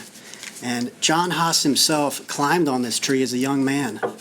And it also includes one of my absolute favorite parts of the garden. It's a fern garden with enormous 6-foot-tall ostrich ferns. I've never seen anything like it, and it's spectacular. I want to assure you, as director of Stoneleigh, and as a public garden professional of 20 years, that this is an integral part of the garden. If we lose it, it would have a devastating impact on the entire site. Now, we've had an incredible response from the community since we opened the garden to the public on Sunday, May 13th. Even with several days of rain, Lower Merion residents came to us in droves, and they enjoyed the simple beauty of the place. They enjoyed the history. They reveled in the tranquility, and they learned about gardening in concert with nature. And I've been told by many how appreciative they were to have this opportunity to visit Stoneleigh. I've been told by many how important Stoneleigh is to Lower Merion Township. And I've been told by many that we can't lose Stoneleigh. Thank you. Thank you for your comments. Next. Okay, we have Connie Dean, Harriet Land, Lauren Fenning, Janet Haas, David Broida. Good evening. I'm Connie Dean. I live in Rosemont. I'm a resident of the township. And there are very few communities in the United States that are as fortunate as we are to have incredibly generous residents who leave their properties for parks, open space, and public use. We are so very fortunate that we have people like the Haases, Barnes, Ashbridge, and many others who have left their homes open to the public and not left their homes to their heirs. The Haas property is threatened with condemnation. The Barnes will was broken and the art moved out of the township. And it seems like every 3 years the school district is salivating over the Ashbridge property. If you take Stoneleigh by condemnation and eminent domain, who will be willing to leave these beautiful parks to the public in the future? And what kind of lesson are we teaching the students? Take what you want, disregard its original intended use, or the heck with the public and the 11,000 people who signed the petition, we'll do what we want because we're entitled. And if you take Stoneleigh, what kind of legacy will you leave as school board directors? I don't think I would want to live with that. So in closing, my message is, don't take any part of Stoneleigh, and don't take any part for any school use. Thank you. Thank you for your comments. Next speaker.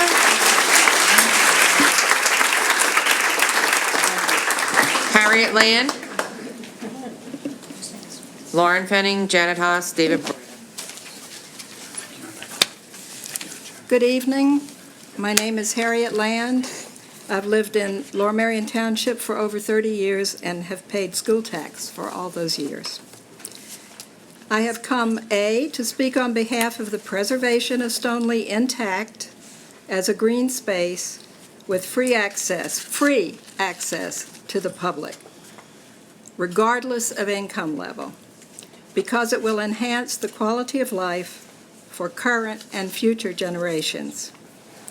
And B, to protest the school board's use of eminent domain as a weapon in the service of what appear to be bullying tactics to acquire this property, especially at this point in time when the doors have just opened, Mother's Day weekend, after many years of work and a large sum of money have been invested developing this property as a garden for public use, regardless of income level, in accord with the wishes of the Haas family, who gave this generous gift. And C, to thank Mr. Copeland for his work, but to recommend that the school board keep looking for an available property to purchase. And finally, to ask the question, how can the school board have credibility in addressing bullying behavior in our students when they themselves appear to be behaving like bullies? Thank you. Thank you for your comments. Next speaker.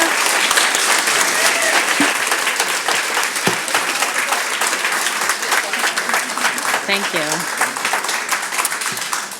My name is Lauren Fenning, and I live in Penwyn. I am the founder of Room to Learn, No Mega Schools in Lower Merion, and just for the record, I do not support taking natural lands for our schools. We are in the 11th hour of a critical issue, what Lower Merion School District is going to look like given our pending enrollment challenges, and how do we sustain our excellent public school system while giving our kids green space for unstructured play and core space to learn. How do we give relief to overcrowded neighborhoods and ensure walker safety? It was interesting to see that Penwyn had a presentation tonight. Penwyn is slated to lose 1/3 of its green space during expansions. It will gain no core space, and it's not the only school that's under that pressure. The school board insists that it didn't know that Clothier on 1860 was coming up for historical designation, but I did think that that was slated long ago. Also, the school board looked at Ashbridge and at Stoneleigh, which obviously is really not a great move. As you see, it's ripping apart our community.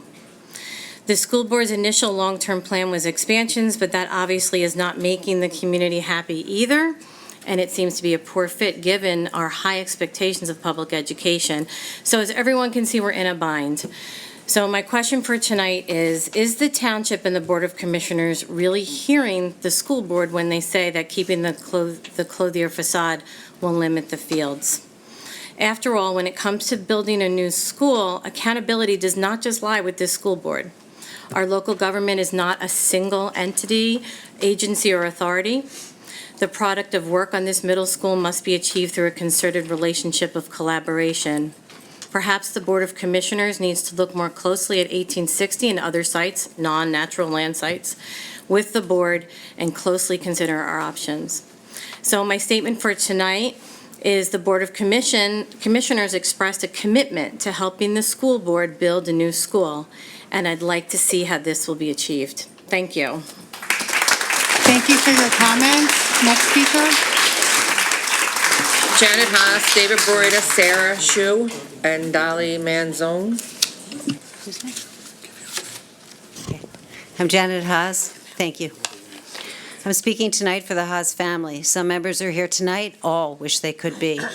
I'm a practicing physician at Penn and chair of the William Penn Foundation. I'm a prior resident of Lower Merion. Our first house was on Medford Road in the Penwyn catchment area.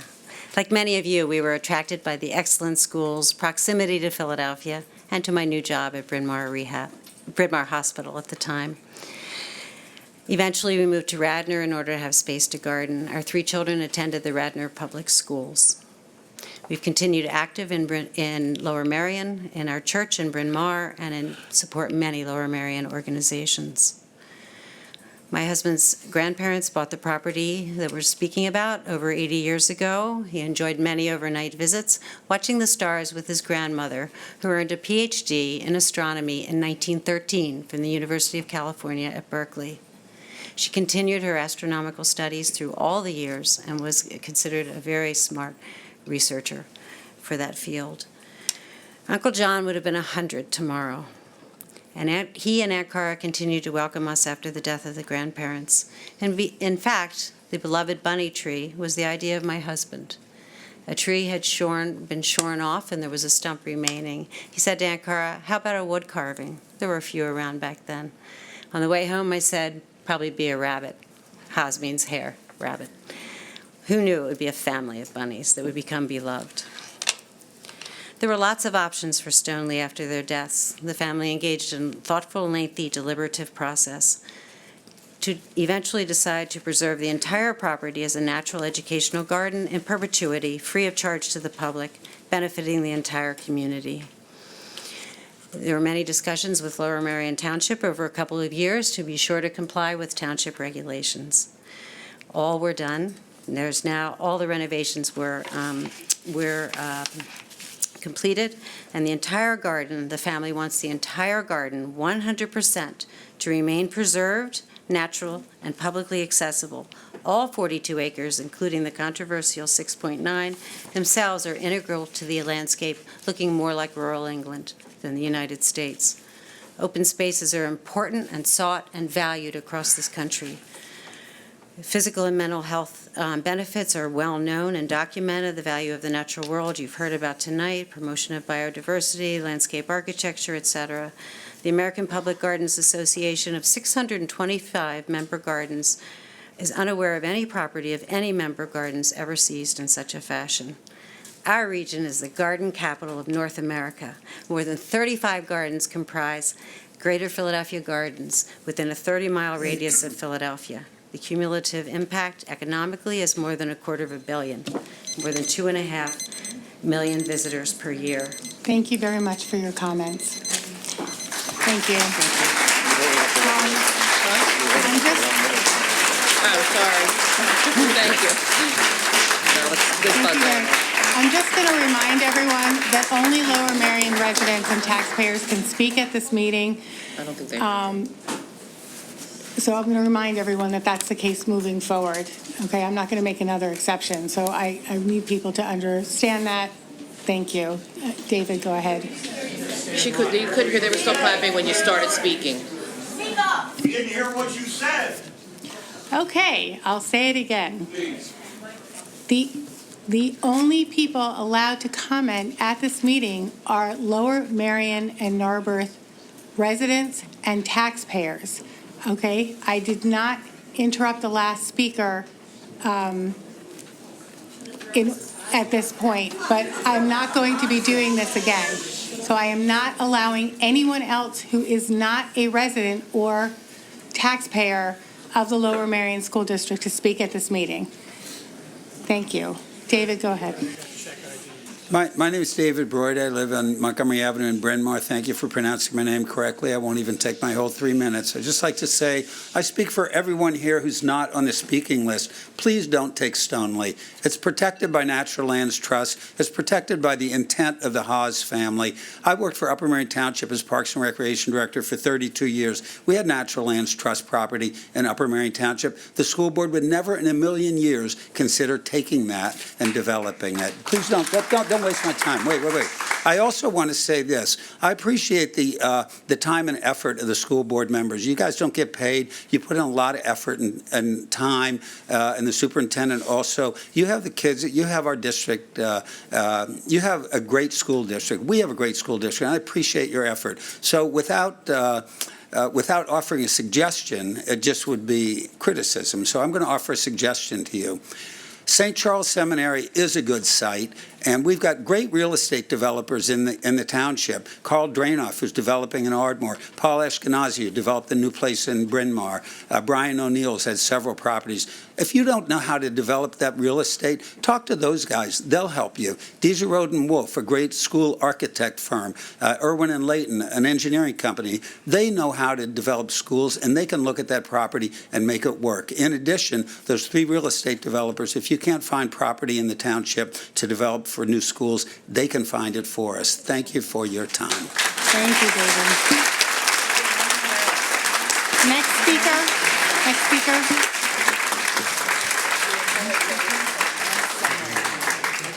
Hi, I'm Sarah Shue. I'm a resident of Ballackinwood. I'm here today to support Stoneleigh as a taxpayer, as a parent of kids at Lower Merion, a member of the township's Environmental Advisory Council, and a landscape architect who cares deeply about protecting open space. To me, at issue here is not the size of a classroom or whether we need another ball field.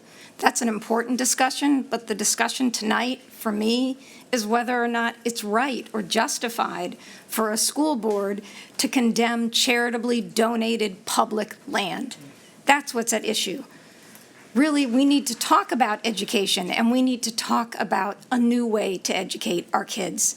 I don't know that the model we have right now is the right model. My kids went through BC Middle School, and it was already crowded. So I don't know that one more school under the same model that we have now is what we need. I'm looking for our school board to think more creatively about what the future of education is. To me, what is Stoneleigh? Stoneleigh is a natural classroom. You already have an educational resource there.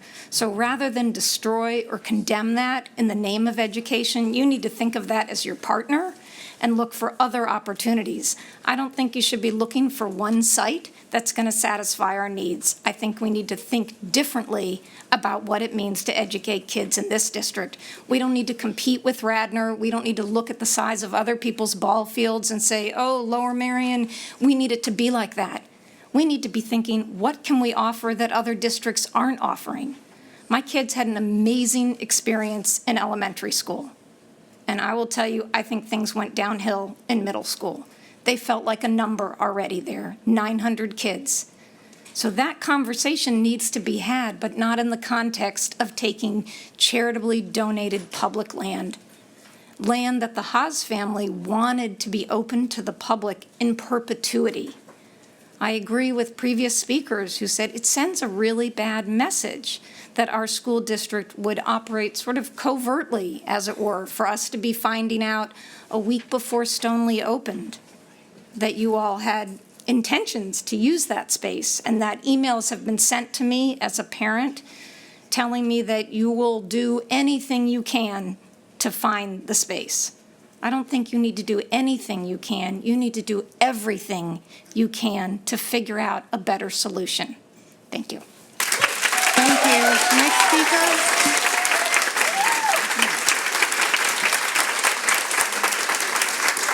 Holly Manzoni, Narberth. I don't need to speak about the reasons why to save Stoneleigh. Everybody here has already done that. I don't know if the board can appreciate how many people are here tonight. The overflow area is completely full. The hallway's full. There are people out in the parking lot. There's a lot of support for Stoneleigh.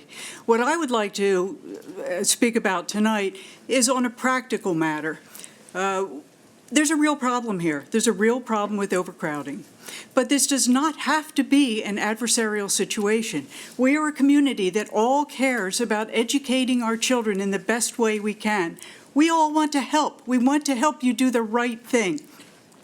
What I'm curious about is if you were to go ahead and take Stoneleigh or even any of these other things, Superintendent Copeland spoke earlier about some of the projected costs. We're talking tens of millions of dollars. How are you going to pay for that? With the Act 1 limit of about 2.4% per year, I can't imagine how you're going to absorb that into the annual budget, which means that there's a possibility of going to referendum. And that gets interesting, doesn't it? Because right now, we are dependent on you to make the right decision for us going forward. But if we go to referendum, you're going to be dependent on us to support you going ahead with doing that. And I hope that this is something that you're thinking about. Another thing that we're thinking about is that school board elections take place next year, and there will be some new people seated on the board. So thank you. Please make the right choice. Take Stoneleigh off the list. Thank you for your comments. Next speaker. Okay, we have Kaplan, Ralph, Hall.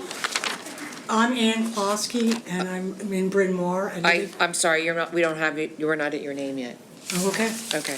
Next is Kaplan. They only said Kaplan. Ralph, Hall, Francis Badenkoff, and Barbara Hefner.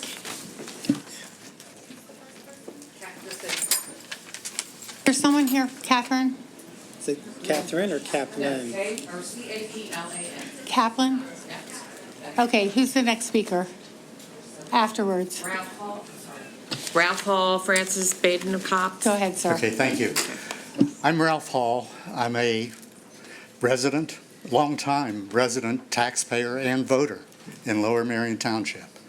I live within walking distance of Stoneleigh.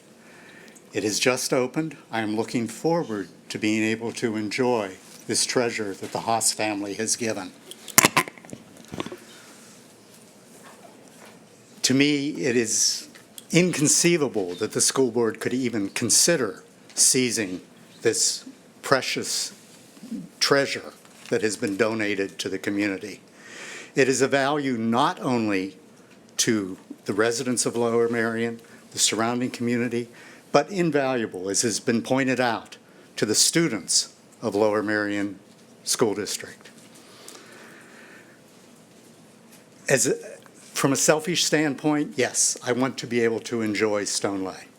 Also, my wife and I are both retired on fixed income. One of the biggest increases in our budget each year is the school tax in Lower Merion Township. If, from your own information, which you have published online, the most expensive strategy that you are considering would involve taking Stoneleigh, the new middle school option, which would be over $100 million that you have to come up with. How, as has been said before, how are you going to pay for this? Undoubtedly, somewhere along the line, taxes are going to go up again. But even more so, as several people have said, what example are you setting for the students? I want you to look at one another. If you take Stoneleigh by eminent domain, which Mr. Copeland has said is absolutely on the table, what example are you setting to the child who sees someone else who has the shiniest toy around? I want to take that. I want to have that. We talk about bullying, as someone else has said. I want you to look at one another. If you seize Stoneleigh, you, every one of you who vote in favor of that, are setting the example that bullying works. Thank you. Thank you very much. Next speaker. Francis? You can go ahead and start. Thank you. I'm Francis Scott Badenkoff, Bala Kinwood. I'm a resident of Lower Merion, a parent and a grandparent, and I care very much about education of our children. I also care about our beautiful planet and especially about the small corner of it where we find ourselves. Over the last year, I have spent time at a special place, piece of that corner, Stoneleigh, helping to prepare it for its opening to the public. As a Natural Lands Force of Nature volunteer, I gave several mornings a month or more to spread mulch, plant trees and shrubs, pull vines, spread more mulch, print plant labels, prepare native seeds for planting, and of course, spread mulch. When my work was done for the day, I was allowed to wander with my camera to drink in the beauty of the grounds and capture digitally what I could to preserve and share with others, as any visitor may now do during public hours. The beauty of nature, however, changes hour by hour and day by day with the light, with the weather, and with the seasons. Sometimes I'll see a plant and realize that I have missed it this year and that I'll have to wait a whole year to get it in that particular way that I want. And I was deeply happy to realize that I could actually do this at Stoneleigh. I could come back over and over in sun and rain, in winter and summer, to visit the great yew trees, the crab apples, or the meadow, to attempt to capture their beauty or to spread mulch. Please let Stoneleigh remain such a place. Thank you. Thank you for your comments. Next speaker. Barbara Hefner, Jennifer Paveo, Carl Watson, and Ellen Cassie.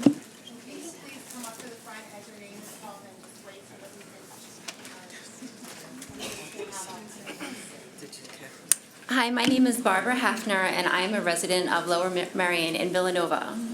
It's obvious to say that the Haas family made this considerable donation to give each of us an opportunity to be part of the history and continuing the legacy of this property. As a taxpayer in Lower Merion, I do not approve of my tax dollars being used to develop this cherished open space. I understand that one of the final wishes of this dear couple was to remain together overseeing their precious gardens, which makes even the thought of disrupting this donation beyond disturbing, as I consider this land to be their final resting place. I also cannot help but think that taking this land will greatly discourage people from donating their property to natural lands in the future, which hurts our community and our planet on a much deeper level. I fully understand and support the need to educate our children. I also feel strongly that there are other options available than taking this property away from the public. I urge you to search elsewhere for the property that is needed, and I stand in strong solidarity with Stoneleigh and all who support this beautiful treasure. Thank you for your time. Thank you for your comments. Next speaker. Jennifer, yes. Hi, my name is Jennifer Pavao, and I live in Haverford in Lower Merion. I've been there for 12 years and been paying taxes that long, too. Many have talked about how precious Stoneleigh is to the township. It's an extraordinary gift from the Haas family, the iconic rabbit sculpture, public garden open free to the public, protected public land. I've not only visited, but I've worked and spread mulch like the preceding speaker. And I have a new appreciation and understanding of what Stoneleigh represents. It's not only a beautiful, tranquil place. There are so many reasons that we can't lose Stoneleigh. It is the home of a diverse collection of native trees and non-native plants. It has some of the largest trees in Pennsylvania. These trees are located on the Stoneleigh property. I couldn't bring the trees to see you. I don't know how many of you have actually seen Stoneleigh and some of the trees, but I wanted to share them with you. This tree here is weeping black tupelo or sour gum. Flowers supports our bees, fruits for our wildlife. It is a very important tree. It's one of the largest weeping black tupelos in the state. This over here is a turkey oak. It again is one of the largest trees, native trees at Stoneleigh. This is a river birch. If you go into the visitor area, the pavilion, this is a river birch that is 69 feet tall, a spread of 69 feet. It is one of the largest single trunk trees at Stoneleigh. We also have the cucumber magnolia. Again, another large tree that is only at Stoneleigh. There's not that many. A very important one, this is an ironwood that is on the 6.9 acres. It's the largest ironwood in the state. You can't put values on these trees. They're priceless. Many of these trees are over a century old. These trees will never be replaced, not in my lifetime, not in your lifetime, not in our children's lifetime, not in our grandchildren's lifetime. We must save Stoneleigh for Lower Merion, our future generations. Please find another location for the middle school and the playing fields. Thank you. Next speaker.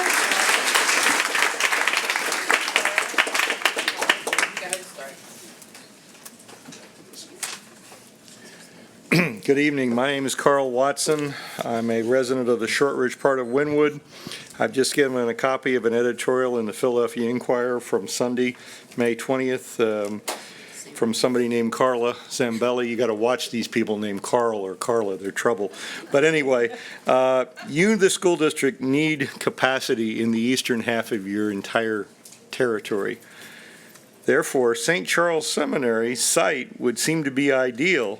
And since apparently the Archdiocese doesn't seem to want to sell to Mainline Health because they do abortions, it would seem that the school district could ride in like somebody with a white hat on a white horse and maybe perhaps make a deal there.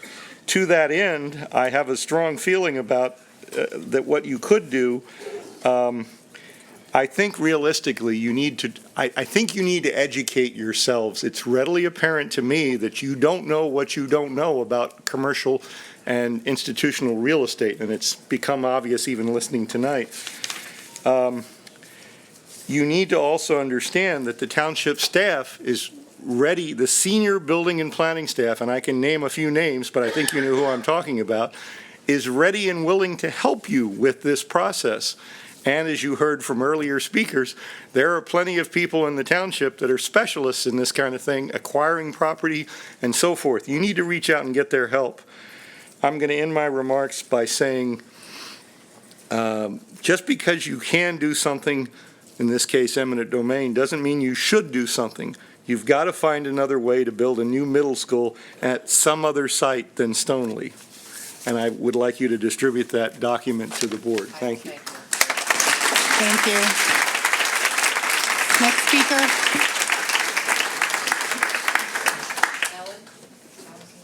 Thank you. My name's Ellen Casey, and I have lived in Lower Merion Township for 69 years. When I got old enough, I've paid the taxes, and I voted in every election, including by-elections. I've got a lot of dog in this game. I agree with everything that the prior people have said, but I think it hasn't been addressed yet that at the moment we're looking in the short term. The school's overcrowded, need space, but look, next generation after that. We need to preserve these lands in order for the environment to keep going, for the bees to be here, and for the butterflies, the pollinators, for all those reasons. I think we're looking short-term rather than long-term. And every surrounding county has done the same thing. They're thrilled to have people put land trust easements on their properties and to respect the future. And if people like the Haas family can take their wonderful properties, the fruit of their labors, unfortunately they had it to do, and donate the land for the future use for the public, to ignore that is really a slap in the face. And to think that Ms. Haas, who came here tonight, and maybe she's not a resident of Lower Merion right now, but to think that she had to be cut short and be told that she could not speak at this meeting is unbelievable. Unbelievable. She wasn't cut short. No? She held up a 1-minute sign. If I'm wrong about the cut short, I apologize. That says 1 minute remaining. That's what you showed her. At any rate, I think that's about it. I can't say any more strongly how I feel about this, and I am going to hand up to the board the same article that he had from Sunday, which notes that. Excuse me. You were not on tape if you don't speak into the microphone. Don't want to miss that. It says in this article, and I don't believe everything I see in the paper, but I'm taking this as true, that in looking at Ashbridge Park, it says, and I quote, "That didn't work in the school district's favor as it is a park for the benefit of the public," unquote. Is that not what Stoneleigh is? Thank you. Thank you. Just to clarify, we did not cut short. We gave Ms. Haas 3 minutes to speak, just to clarify that, and to clarify that we are unable to eminent domain something that's owned by the township, just to clarify that point. Can we get the next people in? Adrian Seltzer, Philip Browndies, Barbara Iser, Esther Feingold, Michael Pelzig. Okay. Adrian Seltzer, 705 Graythorn, Wynwood, also speaking for Stand Up for Lower Merion. You've been talking about overcrowding in the schools for quite some time now. And I'm wondering why you're spending so much time looking at properties that are not available. I mean, the last meeting was 3 of the 4 properties were not available. St. Charles won't even give you a call back. Just so you know, these are some informational points here. There's a property right next to the Islamic Center that has over 1 acre, 1+ acres, and that's for sale. All right? The commissioners do want to work with the school board. I was at the last meeting, and they adamantly want to work with you. The Lower Merion Conservancy sent you a letter saying that they would like to work with you and give their expertise, but they never got a response from you. The Board of Commissioners started the historic process for Claremont somewhere around 2014, not when the school district just showed an interest. And one of my, if it is so expensive to build on 1860, please remember that that property is less than half the cost of the price that you're willing to pay for St. Charles. So you have that much more money to spend to build it up. If using Ashbridge created a stir, why would you think that Stoneleigh would be acceptable? Also, why is field space for the middle school so much more important than green space for the elementary schools? And just so you know, a historic designation of 1 or 2 does not mean the building cannot be demolished. It just has to go through a process. So please understand that. And I thank you for your hard work. And next person. Thank you, Ms. Seltzer. I would suggest that you look at the presentation, the facilities presentation, which answers many of your questions. That would be helpful. Philip Roundy's Wynwood. I'm here to condemn your outrageous proposal to seize all or any portion of Stoneleigh by eminent domain. Once again, the school board and Superintendent Copeland prove that there are no boundaries or limits that you will not violate to achieve your goals. You had a plan to address increased enrollment in school district, neighborhood stabilization. It was not good enough for a vocal but tiny group of parents, and now you propose a new $100 million middle school. To achieve this goal, Superintendent Copeland has applied a tactic of misinformation to full advantage. False claims were made to the public at board meetings and direct emails to parents that 7 acres of Stoneleigh were available for development and that the Islamic Center was not proposed for historic designation until after the superintendent announced that the site could be usable in conjunction with field space at Stoneleigh. Here are the facts. The Lower Merion Conservancy notified the school district in November 2017 that it had recommended the Islamic Center for historic designation, and 2, the school district knew that Natural Lands had no intention of selling any land even before Stoneleigh opened to the public. Superintendent Copeland, in his 3 short years, has been involved in the submission of fraudulent budgets to the Department of Education, exposed in the 2016 Walk lawsuit, and now he demands the destruction of a historic property designed by Philadelphia architect Horst Trumpauer and the seizure of a public garden at Stoneleigh. He has so far successfully demagogued this issue for a select audience of parents who moved to Lower Merion for schools. For the rest of us, the price of a new middle school in Lower Merion is Lower Merion's soul, and that price is too high. Superintendent Copeland, after your latest demands, threats, and false statements, I can only say, you have done enough. Have you no sense of decency?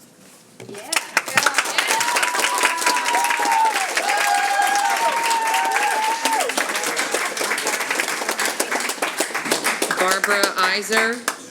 Go ahead, you can start, Barbara. Hello, I'm Barbara Iser. I'm a resident of Bryn Mawr. I live about a block away from Harriton High School.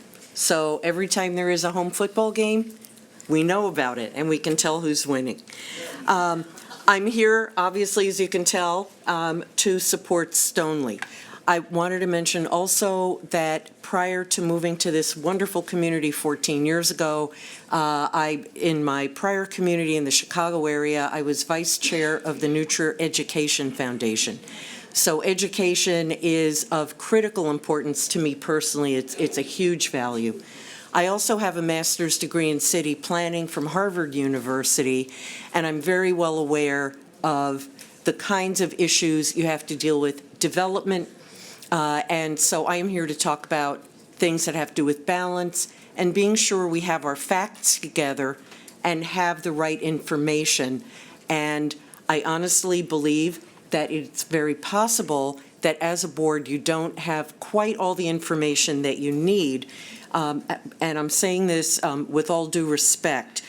Based on what I've heard tonight, the data that we were told about has been very limited, and I believe undermines the credibility of the whole idea that we have to have a new middle school of X size.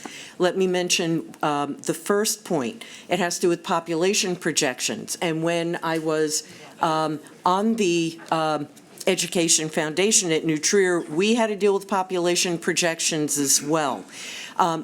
2 points. One of them is that I heard 10 years. What I'd like to point out is that the population of school children is extremely cyclical.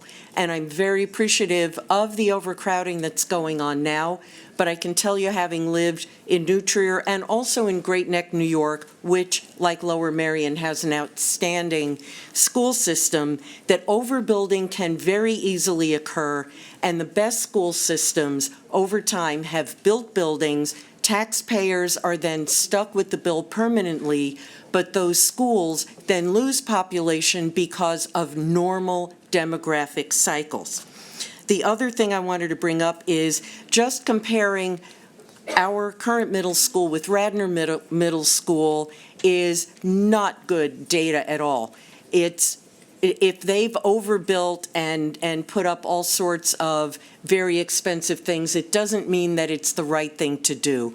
And I would strongly urge all of you to look at what are the statistics for other middle schools of excellent school systems like Conestoga and others in the area. Finally, I would like to strongly urge you to consider, to think a little more outside the box. What properties do you already own, like the I'm sorry, land your time next is up. to, I'm sorry, fine, your time like the is- land next to Your and time is adjacent up. to Please, our existing please. middle school that is lying fallow. Thank you for your Thank you. comments. Your time is up. Can I have the next speaker, please? Esther Feingold, Michael Pelzik, Sandra Dreyer. Esther. It's pronounced Michal Pelzik. I'm sorry. Is it Esther? Esther? Michal Pelzik? Is No, Esther before me? Yes, Esther, Esther's next. Before Michael. Yes, before Okay, Michael. which is Michal. Good evening, I'm Esther Feingold. I live in Penn Valley. I've been a resident of Lower Merion Schools for over 20 years. I do pay taxes, and my children are graduates of it. I'm speaking as a personal, passionate gardener, a person who looks at the world outside as being a really healing force for all of us, including the students of Lower Merion. We all complain that our children spend so much time inside and playing video games, and it's been shown that once they're outside, whether they're in a program like Outward Bound, which challenges them, or just simply breathe in the fresh air and smell the roses. I feel so strongly that Stoneleigh must be kept for all of the members of the Lower Merion community and the world to enjoy this magnificent gift. It's been a gift for us to enjoy, and I hope that we all get a chance to participate in this gift, including all of you here on the board. Once you're there, it's a mesmerizing place, a place of such great beauty. The other thing I'd like to speak to is how it can be used in collaboration with the school district in educating the children. Someone previously spoke of that, and I'm sure that the the administrators at Stoneleigh would love that opportunity, that the students, whether they're taking a landscape architectural class in the high school or young elementary students walking the paths, collecting, leaves or nuts or learning about nature would benefit them tremendously. The other thing is to look, as the previous speaker said, to the options of adding on to the two middle schools that exist. I know that Shipley School did an underground garage. I don't know if you're aware of that, for their teachers. Is that possible? We have Kinwood Middle School that has a teacher garage that basically is a slab of cement. Can that be made underground and build in addition to the middle school right on to the existing one? I hope that you will all consider other options and leave Stoneleigh for all of us to enjoy its beauty the way it is. Thank you. Thank you. Next speaker. Sorry, Nicole. Sorry, I mispronounced it. Nicole. Next? Yeah. Okay, I'm not sure, it won't pick me up? Okay. Thank you to the board for allowing me to speak to you tonight. My name is Michal Pelzig. I have lived in Narberth for over 20 years. And I certainly appreciate your dilemma. I mean, I think we're seeing a huge influx of renters in the district with school-age children, which has put increasing pressure on those of us who have own houses and pay school taxes and have seen our taxes rise extremely high over the last 10 years or so. And I think this has created a schism in our community.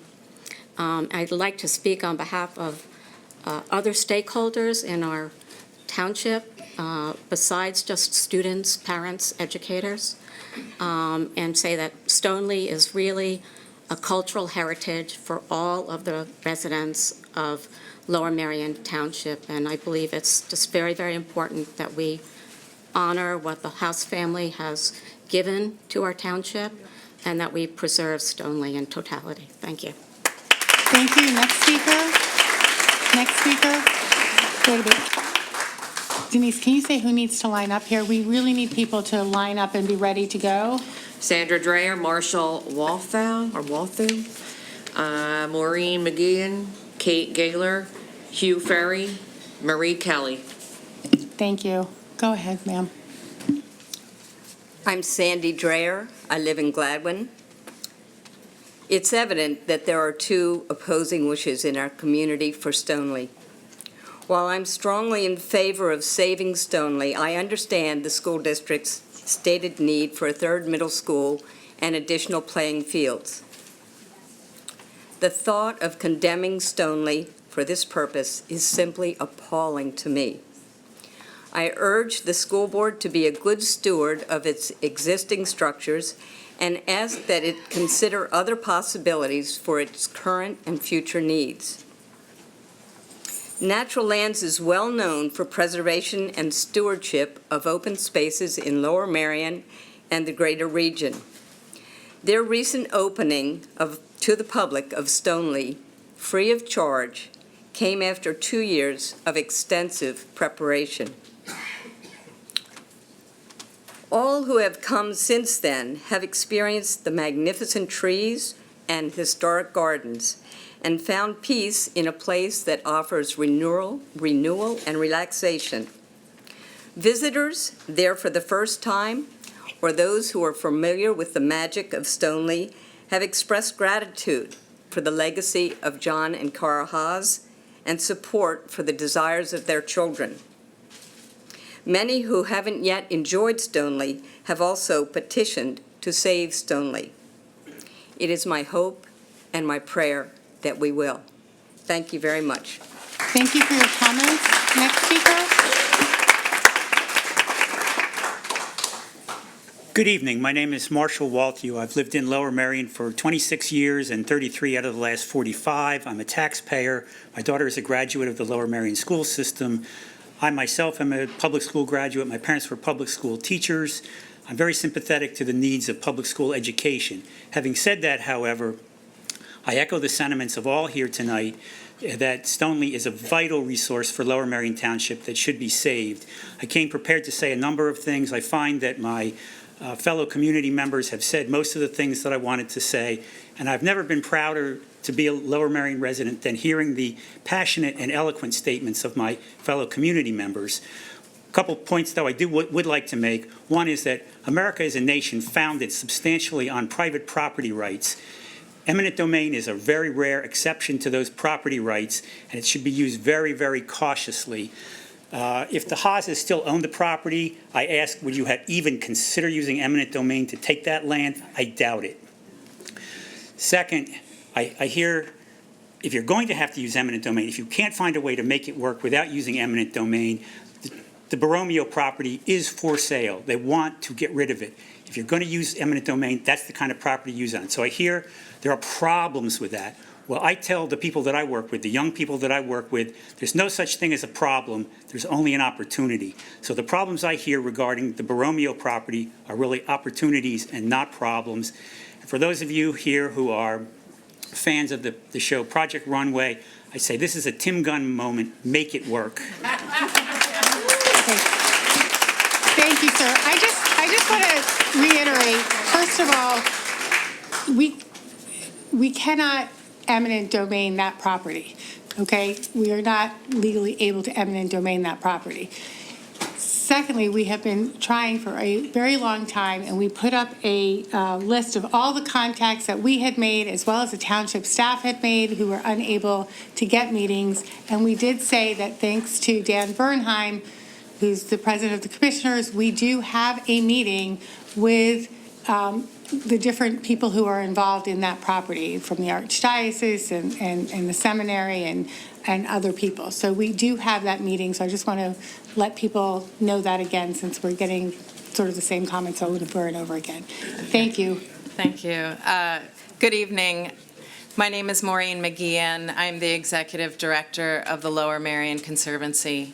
The Conservancy is a member-supported nonprofit organization that focuses its mission on the conservation of open spaces, the health of the local watershed, and the preservation of the community's historic character. I appreciate the opportunity to provide comments about an issue of enormous concern to the Conservancy and to the public. That is the interest of the school district in condemning all or part of Stoneley. The Conservancy holds the conservation easement on the entire 42-acre Stoneley property.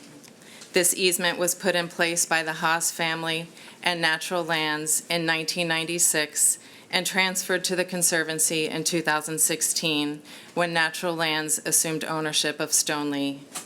The Conservancy is proud to be entrusted with the permanent conservation of this property. The conservation of Stoneley is an enormous achievement, realized initially through the astoundingly generous gift of the Haas family, and then through the work over many years by dedicated partners. Stoneley's permanent preservation represents an extraordinary act of goodwill by many stakeholders. The Conservancy vigorously objects to any efforts by the district to condemn part or all of this property. Stoneley is a model for our community. It demonstrates how significant open spaces and historic properties can be viably and responsibly stewarded into the future for the benefit of the public. Stoneley's conservation easement, which encumbers the entire 42-acre property, is intended to ensure that members of the public, near and far, will always be able to experience, learn from, and enjoy this natural garden. The 6.9-acre area of Stoneley that the district has identified as a possible acquisition site is not a separate parcel. It is wholly part of the 42-acre easement and is contained within the free public preserve.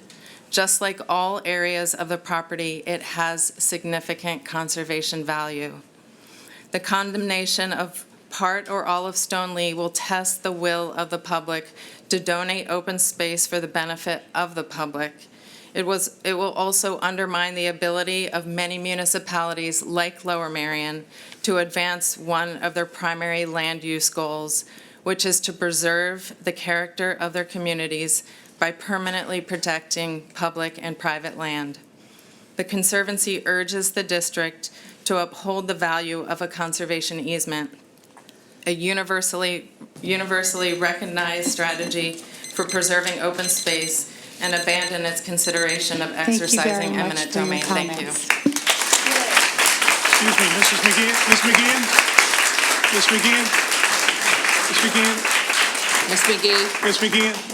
Ms. McGeehan? I just, it's been mentioned a couple of times that the Lower Merion Conservancy contacted us. We have no knowledge of that. So if you've got some correspondence, would you make, because we don't have any knowledge of that. And the second thing I'd like to say is, thank you, I would appreciate that. The other thing I'd like to say, it's been said a number of times that the mansion on 1860 was slated for change from Class 2 to Class 1. I know that. In the beginning, I said we went to the township and asked January 5th of this year, where is that? And we're told that that was really not something that was imminent or going to happen. So that's why I laid out that chronology. Thank you. Hi, my name is Kate Gaylor. I'm a resident of Ardmore, Lower Merion Township, and I've lived in Ardmore for 17 years. First of all, I just want to say, if any of the students that presented are still here, I apologize for some of the adult behavior. As someone who works for Lower Merion School District, I definitely would not model that behavior of being shouted down at a meeting. So I also want to say that I come here, I work for the school district. I work at Bellman Hills Elementary School, and I love it. I'm an Lmsd parent. I have one in graduating Welsh Valley, one graduating LM, and one who's graduating Penn State soon and going into education. So I also volunteer with Women in Horticulture, and several weeks ago, maybe about a month ago, we did a volunteer planting at Stoneleigh and planted hundreds of plants, and it was just a drop in the bucket of what's been planted there. So I have had my hands in the ground there as well. I just want to quote the strategic plan for Lower Merion School District, which says, which I feel this is against the principles of Lower Merion School District strategic plan. It says, LMSD takes pride in being a central part of the community. We value the diverse, dynamic talents of every member of our community and their enduring support for public education. We honor this spirit through consistent outreach and the creation of meaningful relationships to promote experiential learning, ongoing service, and engagement that will strengthen and support the student experience during LMSD years and beyond. I really feel as if this move of declaring eminent domain is against that principle, and I also oppose it for all of the reasons that people have already said here. And last quote is from the Institute for Sustainable Communities. A sustainable community is one that is economically, environmentally, and socially healthy and resilient. It meets challenges through integrated solutions rather than through fragmented approaches that meet one of those goals at the expense of others. So please, save Stoneleigh. Do not take it by eminent domain. Thank you. And we're looking forward to finding out about other options as well. And we're hoping that people will make sure that the mansion at the Islamic Center is not reclassified as Class 1 as well, so that we have other options. I'm just going to read a couple names. Hugh Ferry, Marie Kelly, Paul McNabb, Catherine Haas, I think it might be Terry or Terry Wynn, and Kathleen, oh geez, Ablanald, okay. Great. Thank you for your time today, and thanks for your service here. I know it's getting late for everyone. Yep. My name is Hugh Ferry, and I live around the corner from Stoneleigh, walking distance. I, for one, is someone who would not want to get or stand in the way of progress, and a new school with top-tier fields is a good idea and progress for Lower Merion. However, when the new school comes at a cost that takes away from the special gift we received in the form of Stoneleigh, where not only our children but all our residents and guests can experience, we need to evaluate that path. I request the board to continue their evaluation. It was nice to see the update today, but please include us. Leverage the people that you have in the community. You heard it already stated by some of the other members here today. Don't keep it in a black box. Thank you for your time today and for everything you do with the community. Appreciate it. Have a good day. Thank you very much for your comments. Marie Kelly? Okay, let's move on to Paul McNabb. Good evening. I'm here tonight as a representative of the Bryn Mawr Civic Association. Tonight, the third Monday of every month, is our monthly meeting, and it was agreed that we should come down and speak on the topic of Stoneleigh. I don't think there's anything more sacred than someone who leaves something in their will, and it's incumbent upon people who are still living to see that that's carried out. And back in the late 80s, early 90s, there was a Lower Merion Township Commissioner who happened to be my commissioner, Stephen R. Miller. And we had a situation where he and his wife Ann dealt with that very issue. And it was upheld. And it took a few people in the community, and it didn't go, I mean, there were people that weren't very happy with a small group that took suit to make this will honored. And I think it's interesting that Dr. Copeland brought up Ashbridge, because it just, unfortunately, Steve Miller died October 25th, 93. His wife Ann gave me Steve Miller's files. And a question came up about Ashbridge. I have Steve Miller's files on Ashbridge, and I know specifically what Steve Miller communicated with Mr. Gilhigh, the township solicitor, who still is a township solicitor. And playing fields are not what the Ashbridges wanted. So just thank you for your time. Thank you. Next speaker? Kathleen, yes. Catherine House? No, that's not me. That's me. Hi, my name is Catherine Haas. I live in Gladwin. On the eve of what would have been my grandfather John Haas's 100th birthday, I am here as the fourth generation of the Haas family to call Lower Merion home. Our family's history in Lower Merion is rooted at Stoneleigh, which my great-grandfather and great-grandmother purchased in 1930. It was at Stoneleigh that my grandfather and grandmother later raised my father, uncles, and aunt. On behalf of 4 generations of the Haas family, I implore you not to condemn any portion of Stoneleigh and to protect my grandfather and grandmother's vision of Stoneleigh as a place of beauty and tranquility open for everyone to enjoy. Thank you for your time. Thank you for your comments. We appreciate it. I don't know if it's Tricia Wynn, is there? It's very difficult to read this name. Okay. Is it Tricia? Miss Wynn, is there a Miss Wynn here? Yep. Okay, there we go. Okay, can you call the next few speakers? I know. All right, so Miss Wynn, then Kathleen is right here. All right, Melissa Morris, Miguel Perez, Marika Perez, Chrissy Madden. And then we have Barbara Eskin. My name is Trina Wynn. I live in Bryn Mawr. I have been a resident of Lower Merion Township probably since I was 6 months old. I'm older than the woman who stood up here tonight and shared her age. So, Bob, we'll leave it at that. My brothers and sisters went to the old Bryn Mawr school. You guys never should have sold that. But that's another generation.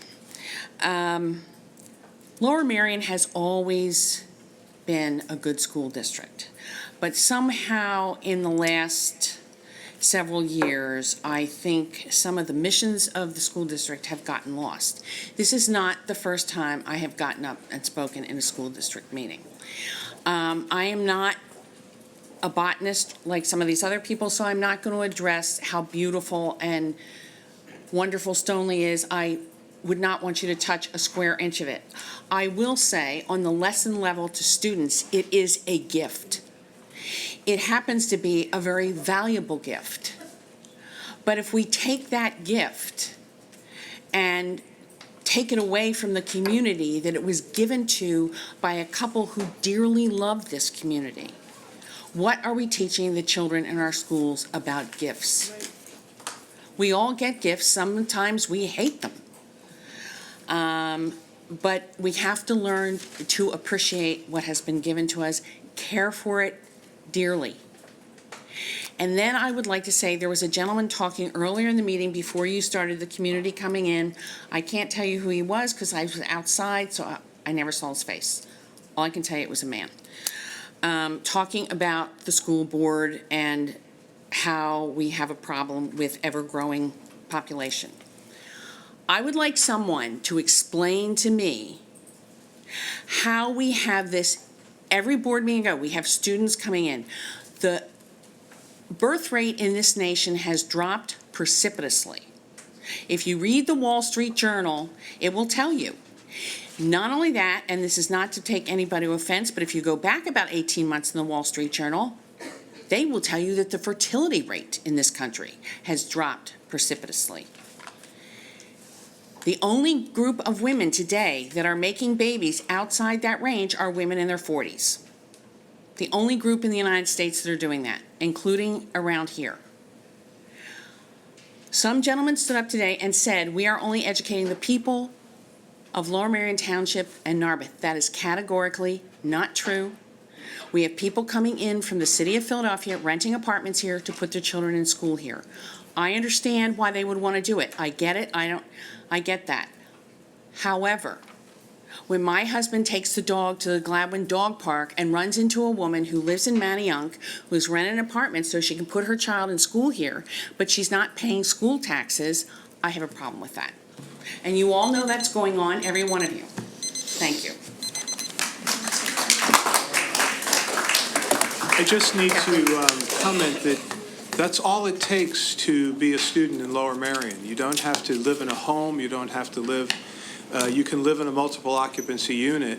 And renters, people who live in apartment buildings, have every much right to be educated in Lower Merion as anyone else. And we are experiencing, thank you. We are experiencing significant growth in the numbers of those multiple occupancy units. Go ahead, Good evening, President Gilbert, Superintendent Copeland, members of the board. My name is Kathleen Aplinow. I live in Wynwood, and my children attend the district's public schools. I am here, however, tonight as the Director of Historic Preservation, representing the Lower Merion Conservancy, the easement holder of Stoneleigh.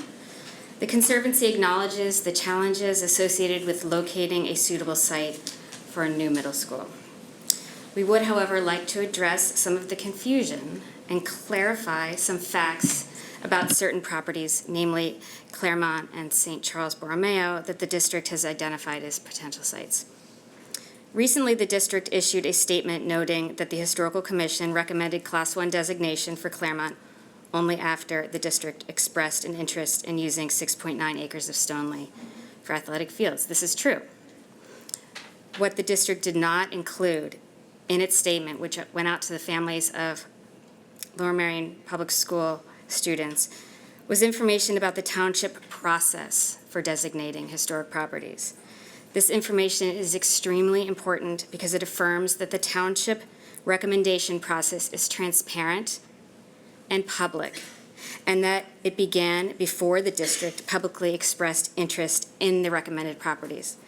The process, in fact, started in October 2014 when the Board of Commissioners and the Historical Commission held a joint workshop to discuss protecting highly significant properties.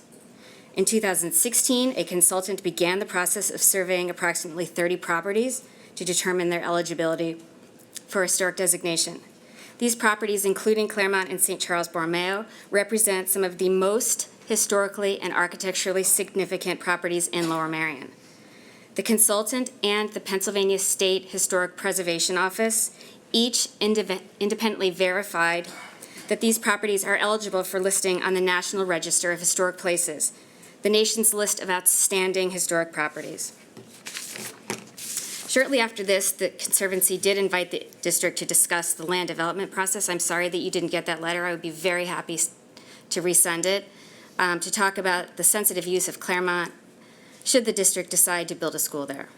The Conservancy continues to believe that adaptive reuse, a strategy recommended in the comprehensive plan, should be part of discussions relating to school expansion. The district has not provided the public with any confidence, except for its word, that adaptive reuse should not be part of the discussions. Lower Merion's historic properties, and especially those that the Board of Commissioners has spent several years considering for historic designation, deserve this consideration. Thank you very much. Okay. So once again, we did not receive your letter, and we appreciate receiving it.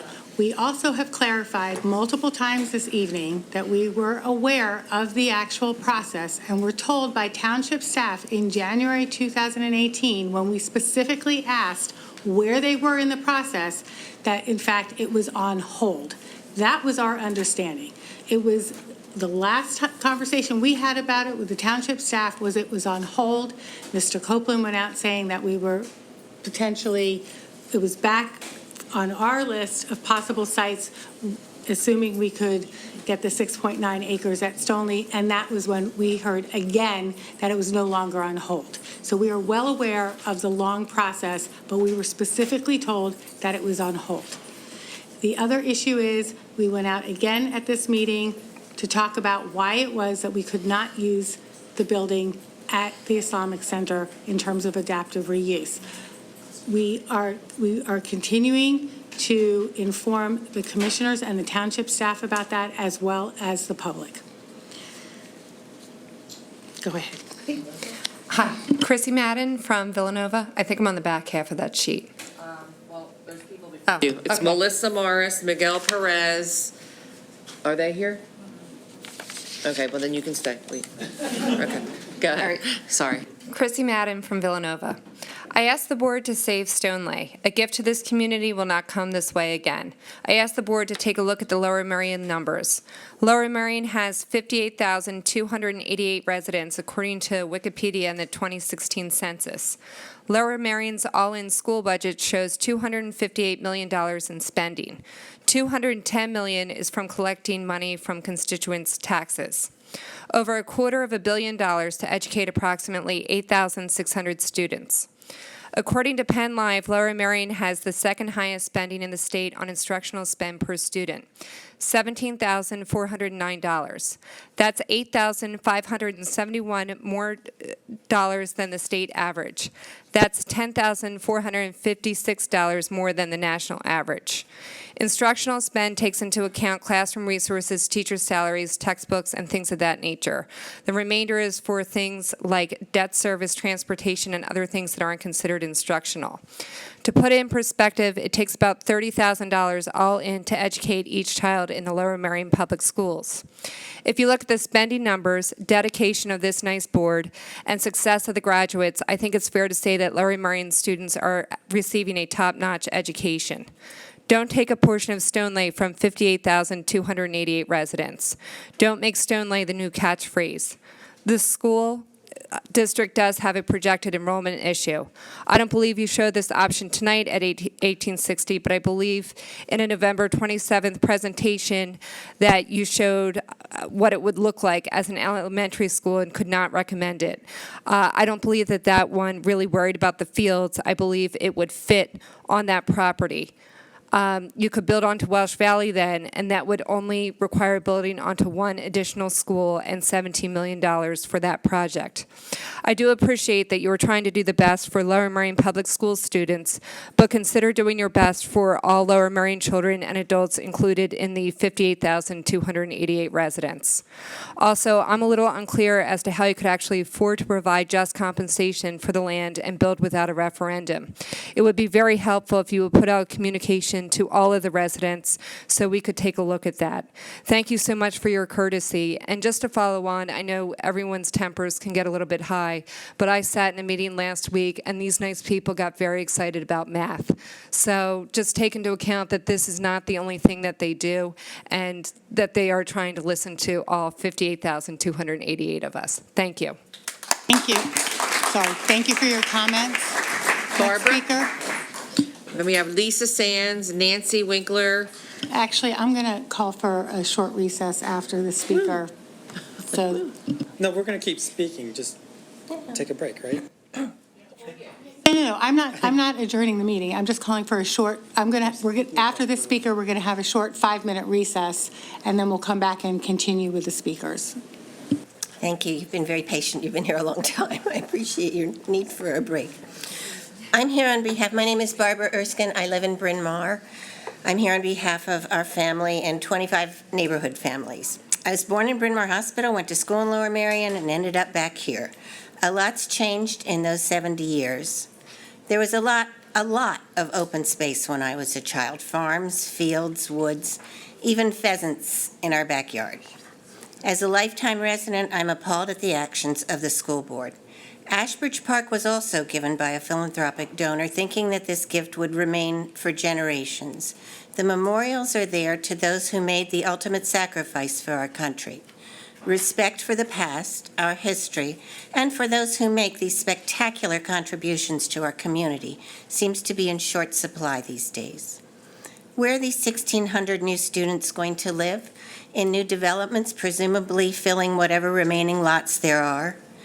Doesn't this mean that we should cherish and protect what open space we have and be over the moon grateful to philanthropists like the Haas family? What message does this send as far as future gifts and conservations of what little open space we have left? I would hope that you would try harder with alternatives as has been suggested by others. It seems obvious that a great number of taxpayers and voting residents feel strongly about this. I hope you listen. Thank you. Thank you for your comments. Again, we're just going to take a very short 5-minute recess. We'll be back in 5 minutes.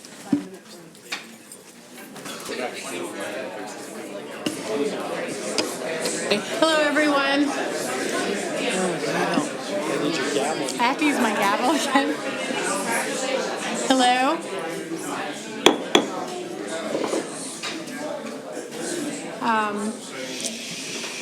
Hi, everyone. Okay, we're back. Thank you for your patience. We're going to continue with our speakers. Do you want to read the next? Lisa Sands, Nancy Winkler, Marty Leeper, Robert Manning, Marvin, and Mark Hersheron. Okay, thank you. Please go ahead. Hi, everyone. Rested and refreshed, ready to keep going. Thank you so much for having us. I understand this is my first school board meeting ever. I understand they are probably not Lisa Sands. I live in Haverford. I have called the main line home for nearly 20 years, Lower Mary in the past 5 of those years. But for the past 20 years, I've also been walking on natural lands preserves. I've been a volunteer there for the past year with their Force of Nature Volunteer Corps. I have to tell you that natural lands has, and being in nature just in general, has been a powerful healing force in my life. And I'm imagining that that's probably true for many people in the room, given all the people that you've heard from tonight. I have to just express my thought that I believe there must be a way to continue to solve the complex school overcrowding issue that you guys are facing, and allow natural lands to continue to bring to life the Haas family's vision of preserving their beloved Stoneleigh free for Lower Merion and also for everyone. I refuse to believe that an eminent domain capture of Stoneleigh is the answer to this problem, and as you know, many people tonight agree with that. I believe that Stoneleigh is a free, beautiful, and uniquely accessible gem of a property that allows the public, as it is chartered, young, old, local, or far away, to come to Lower Merion to experience a little bit of what makes our township so special, to find a moment of peace and beauty. Taking any part of Stoneleigh via eminent domain would tarnish the reputation of our township on both the local and the national stage. I hope that we as a community are more creative, more thoughtful, and more caring than this current eminent domain situation suggests. I thank you in advance for doing the hard work, and I know it will be hard work, to find another solution. No part of Stoneleigh is expendable. Save Stoneleigh. Thank you. Thank you for your comments. Next speaker? Nancy? Yeah, I'm having a little trouble with the, can I let the person go ahead of me? Yes, certainly. Next person? Marty? Okay, who's the next person? Marty Sleeper. Yes. Please, thank you. Good evening. My name is Marta Sleeper. I'm a resident of Villanova and very proud and happy, grateful that I have a daughter who graduated from the Lower Merion School District. However, the treasure that is Stoneleigh is far too precious to destroy. While children are our most valuable gem by far, the township and the district have made poor choices over the years that have led to the dilemma we face tonight. Allowing builders to construct multi-use dwellings where one or two buildings once stood, overcrowding our schools and our neighborhoods, has caused the problem. Don't destroy one of Pennsylvania's crown jewels to rectify the problem. Two wrongs do not make a right. As Janet Haas was going to say, imagine if Longwood Gardens was taken. Two universal human values struggle here, environment and education. We can serve both of them with thoughtful, creative solutions that keep Stoneleigh intact. Plenty of help is available to think this through, and trade-offs are not needed. The public outrage in just 10 days tells much, guiding us to solutions that foster top-notch education and preserve the gift of an exciting, educational, and exquisite public space, open 6 days a week and free to all forever. As Janet's Aunt Chara wrote, we hope that you enjoy your visit, and when you depart, may a bit of the peacefulness and beauty, which is so much a part of Stoneleigh, be with you. And we are grateful to the Haas family, and they all agree. Thank you for your comments. Next speaker? Yeah, thank you. Hi. My name is Nancy Winkler. I'm a resident of Lower Merion. I live in an area right outside of Narberth. It's actually Narberth Post Office, but not Narberth. I'm a proud parent of a 2004 LM graduate, and I'm a really strong proponent of public education. I moved here for the schools. And I'm also a very strong proponent of public open spaces and gardens, and I've put a considerable amount of my time supporting them. The people who use open spaces are all of us, including the children. The children of our township can benefit in so many ways by learning in and experiencing the natural beauty of Stoneleigh. Open space in Lower Merion is extremely limited. We are the most densely populated township in the entire Commonwealth. But I do not believe, even with this challenge to the school districts of dense population and limited options, that taking Stoneleigh is the only solution you can find. In fact, it is precisely because our open space is so limited. It is precisely because Stoneleigh is such an incredible horticultural and natural resource that you should not take Stoneleigh from all of us. Please be creative. I agree with all the others who have spoken that you can find a creative solution.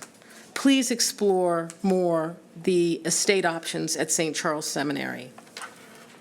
And please reach out to your comrades in the Lower Merion Township Commissioners.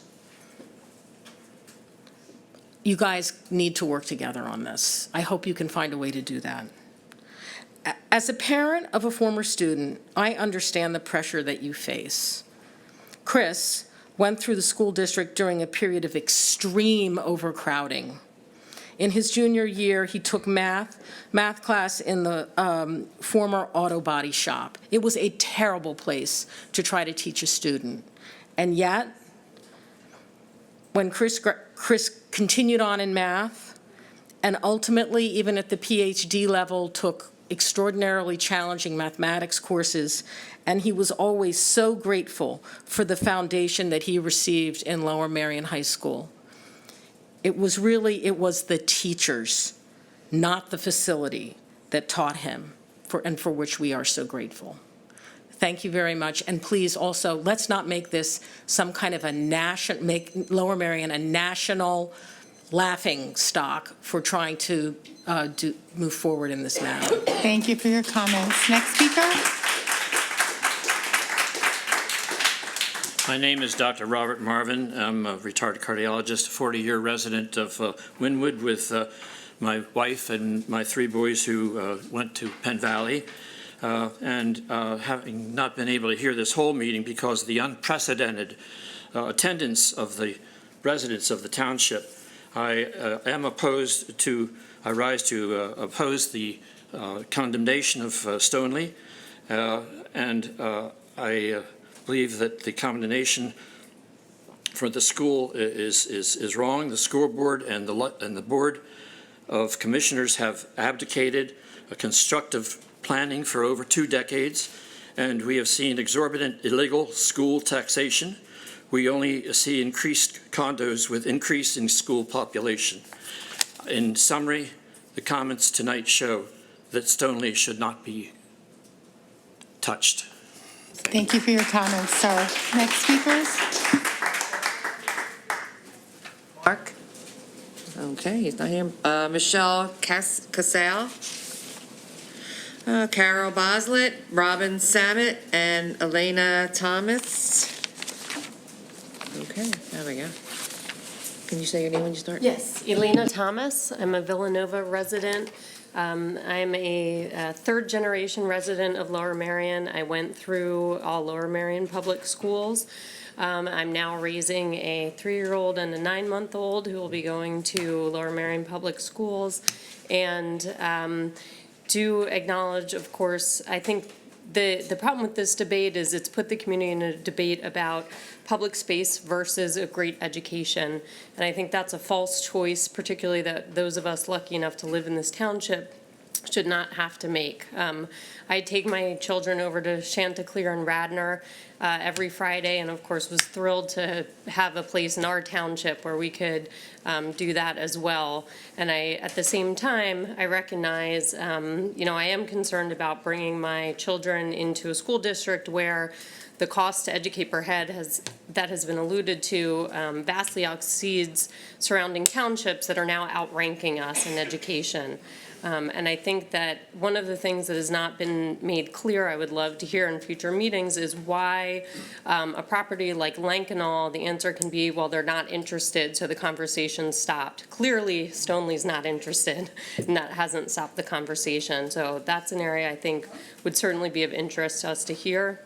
That said, I also, in recognition of the fact that we're listening as well, do recognize that there will be compromises that need to be made. I would ask the residents to recognize those of us bringing new students into the township. You may need to have a child take a bus to a nearby field. In Philadelphia, tons of schools use Fairmount Park for their fields. I think also something to me that you said tonight that certainly would be of interest in pursuing is using the Islamic Foundation for a school and revisiting fields at Ashbridge. Sustainable development is reliant upon mixed use and multi-use. When I lived in downtown in Philadelphia, coming home from work or walking out on the weekend, frankly, it was a joy to hear students playing on the fields and to hear games going on and people cheering. The use of fields alone is only a few hours a day. It would leave a lot of room for public use of Ashbridge, which frankly, anyone who goes there, and as I said, my family's been here a long time. We've got folks on the Friends of Ashbridge. The field space is not densely used, and I think there's an opportunity to share between the school and the community. And I just want you to know that, there are a lot of us, of my demographic at least, that I know that are interested in an option like that, and recognize that while we don't think full eminent domain is something we want to see in our community, that there are a lot of other opportunities to re-explore some of these options. So, thank you. Thank you. Just to also indicate that every one of our 4 secondary schools must make use of off-campus fields. So right now, under our current situation, Harridan, Lower Merion, Welsh Valley, Bala Cynwyd are all making use of off-campus. Mr. Roos, would you like to speak to the issue of why Lackanow can simply say no?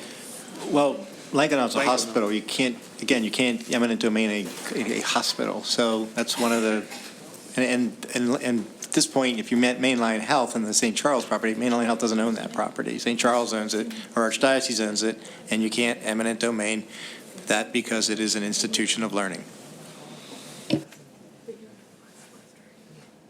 Denise? I'm sorry. Who are the next speakers? Evelyn, D-U-R? Thank you. Mark, I'm sure Mark's it's your not here, husband. he's with the kids to bed, so John? just me. How about, okay. Just me. Rebecca Danziger, Scott Zeloff, and Azzy Gara. Hi, I'm Dr. Evelyn DeVivier. I grew up on the main line. I went to the public school system. I have 2 children who are I'm now sorry, you entering have high to school. stay in front of the speaker or you won't be on tape Hi, my name is Evelyn, Great. Dr. Evelyn Thanks. DeVivier. I grew up on the main line. I went to the public school system here. My children are now entering high school here. Part of what makes Lower Merion special is the beauty of the area, including the gardens and parks such as Stoneleigh, Chanticleer and Wayne, the Bridal Wild Trails, Rolling Hills, and so on. Stoneleigh, donated by a family, has been very generous to Lower Merion in the past, has the potential to be generous to Lower Merion in the future if they're respected well, should be treasured for our children's children, as open land and gardens will be harder to come by as the population becomes larger. I heard the objections of the board to the Islamic Center property, and I found them inadequate. The property's for sale. It's 22 acres. There's houses that border the property. They're for sale, adding 3 to 5 more acres to that property. It has a driveway off Montgomery Avenue, and if the main building is demolished, the land can be flattened more than the board states that it can be flattened. It can also be a 2-story elegant building, which would give it more space than the board suggests that it can have. And if a retaining wall of any height were needed, that is a small expense in the grand scheme of a school. So I think that property is adequate in its size for a school.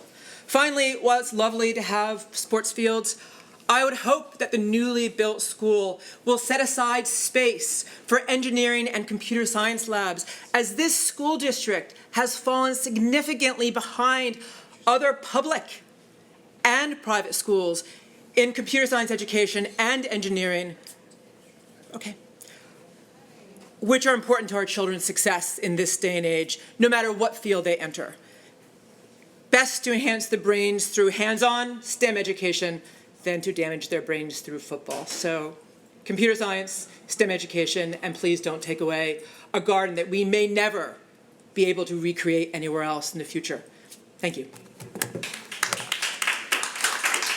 And the meeting of buildings for that purpose? So I think that one of the things that we were concerned about was actually wanting to expand our STEM education. That's one of the reasons why I had indicated earlier that I was concerned that the square footage didn't allow for those kinds of spaces in the way that I thought a school of the future should go. I'd also respectfully take issue with the characterization that the district has fallen behind, I just, disagree with that. I also disagree with the concept that kids who are interested in STEM don't also want to participate in athletic endeavors. Rebecca Danziger, Scott Zeloff, and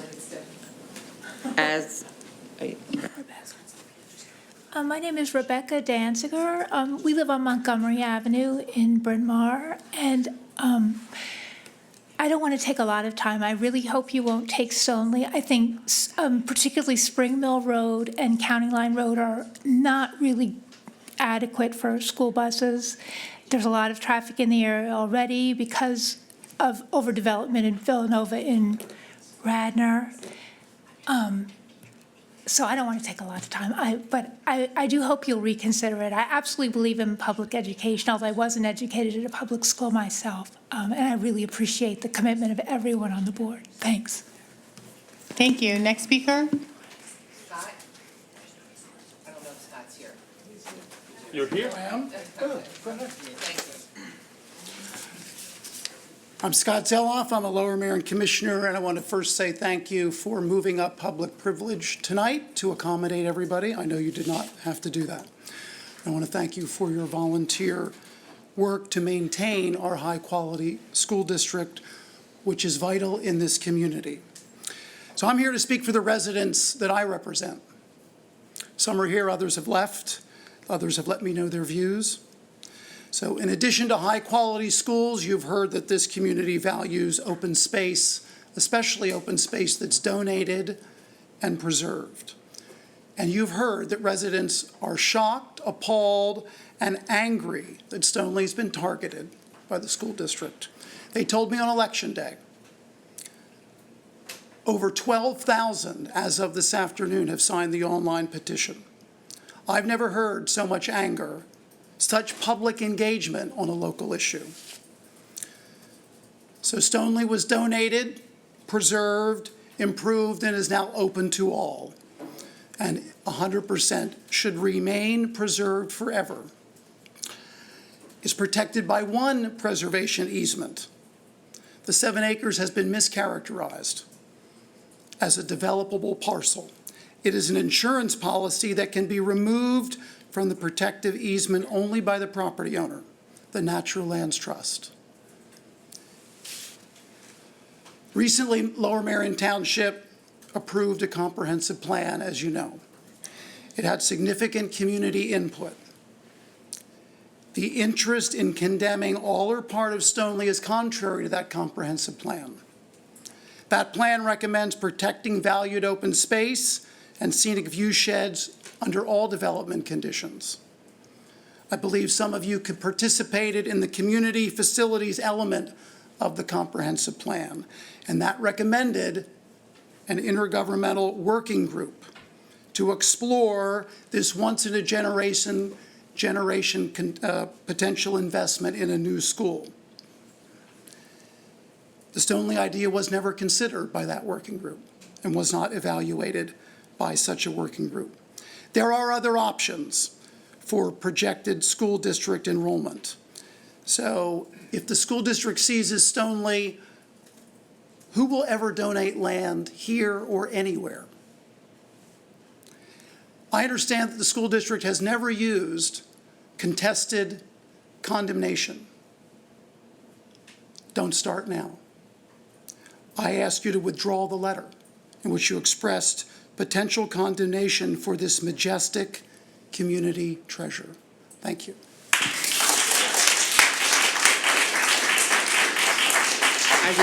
Thank you. Hold on. Thank you for your comments, Mr. Zelov. And I will note that you voted against delaying consideration of the Islamic Center, and that you have made it very clear that you intend to vote for that to be a Class 1 building, which will take that option off of the table for us. So our concern is, our concern is that we have limited options. We do not control enrollment growth. We do not control zoning. We do not control who will sell to us. And we need assistance with that. And we have made it very clear that that is one of the areas which is a potential alternative to Stoneleigh. So, we ask that you reconsider your position on the Islamic Center. This is All not I will say is thank you for recognizing Dan Bernheim for his work in setting up a meeting coming up as we did at St. Charles. We did. No, I know you did. I'm just recognizing that. Okay, thank you. Go ahead, Ozzy. Hi, good night. My name is Ozzy Guerra. I'm from Penwyn. I have 2 kids in the Penwyn school.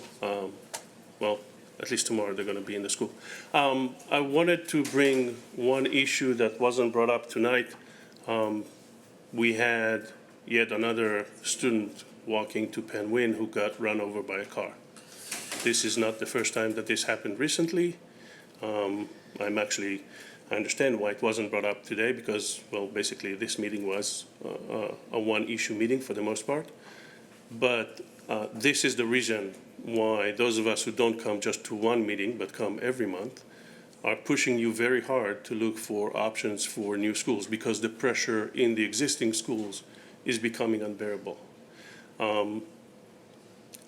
It appears from the outside that the solution you're looking for at 1860, it has many names, the Montgomery Avenue 1860, is sort of a perfect solution. Unfortunately, we're not going to have a perfect solution. We don't have perfect field spaces in any of the schools, and the current plan to expand the schools is going to make that worse, not better. And so I think that when we talk about 1860, with or without the adjoining plots of those who would want to sell their house because we might build a school there, we should look at options that are not perfect. Fields are important, but pitch-perfect fields that answer to all regulations are not that important. We should have the fields, but we should have a solution where we don't have to worry every morning that our kids are actually going to make it to school, or every afternoon that are actually going to make it back from school.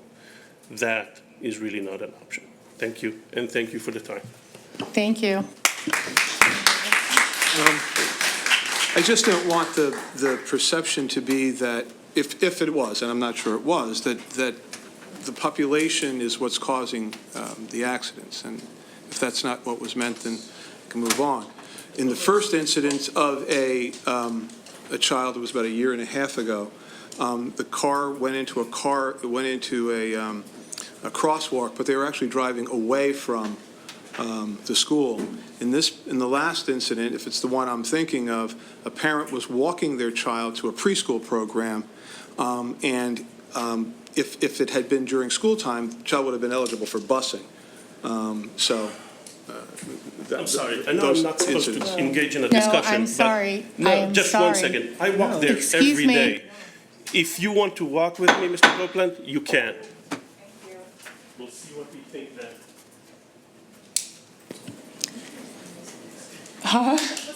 That was your last speaker. Okay, well,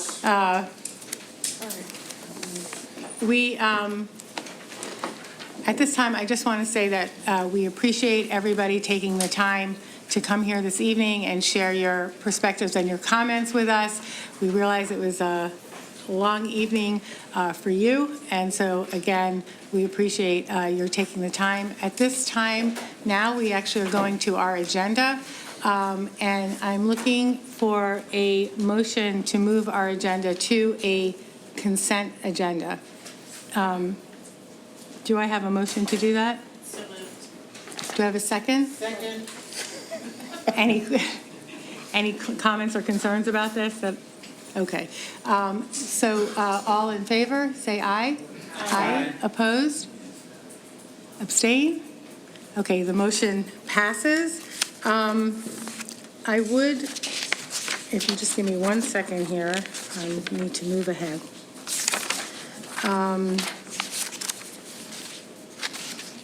Sorry. I believe that I still need, hold on 1 second.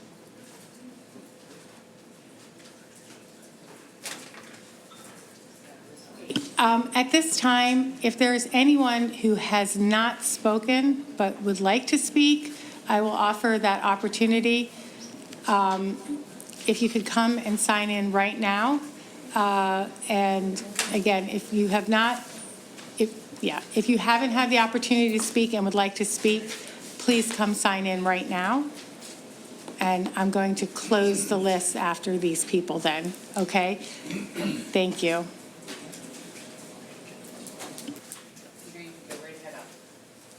You can come right up. Hello. Sorry, you can start, sir. Yeah. Thank you. My name is Peter Grove. I live in Narberth.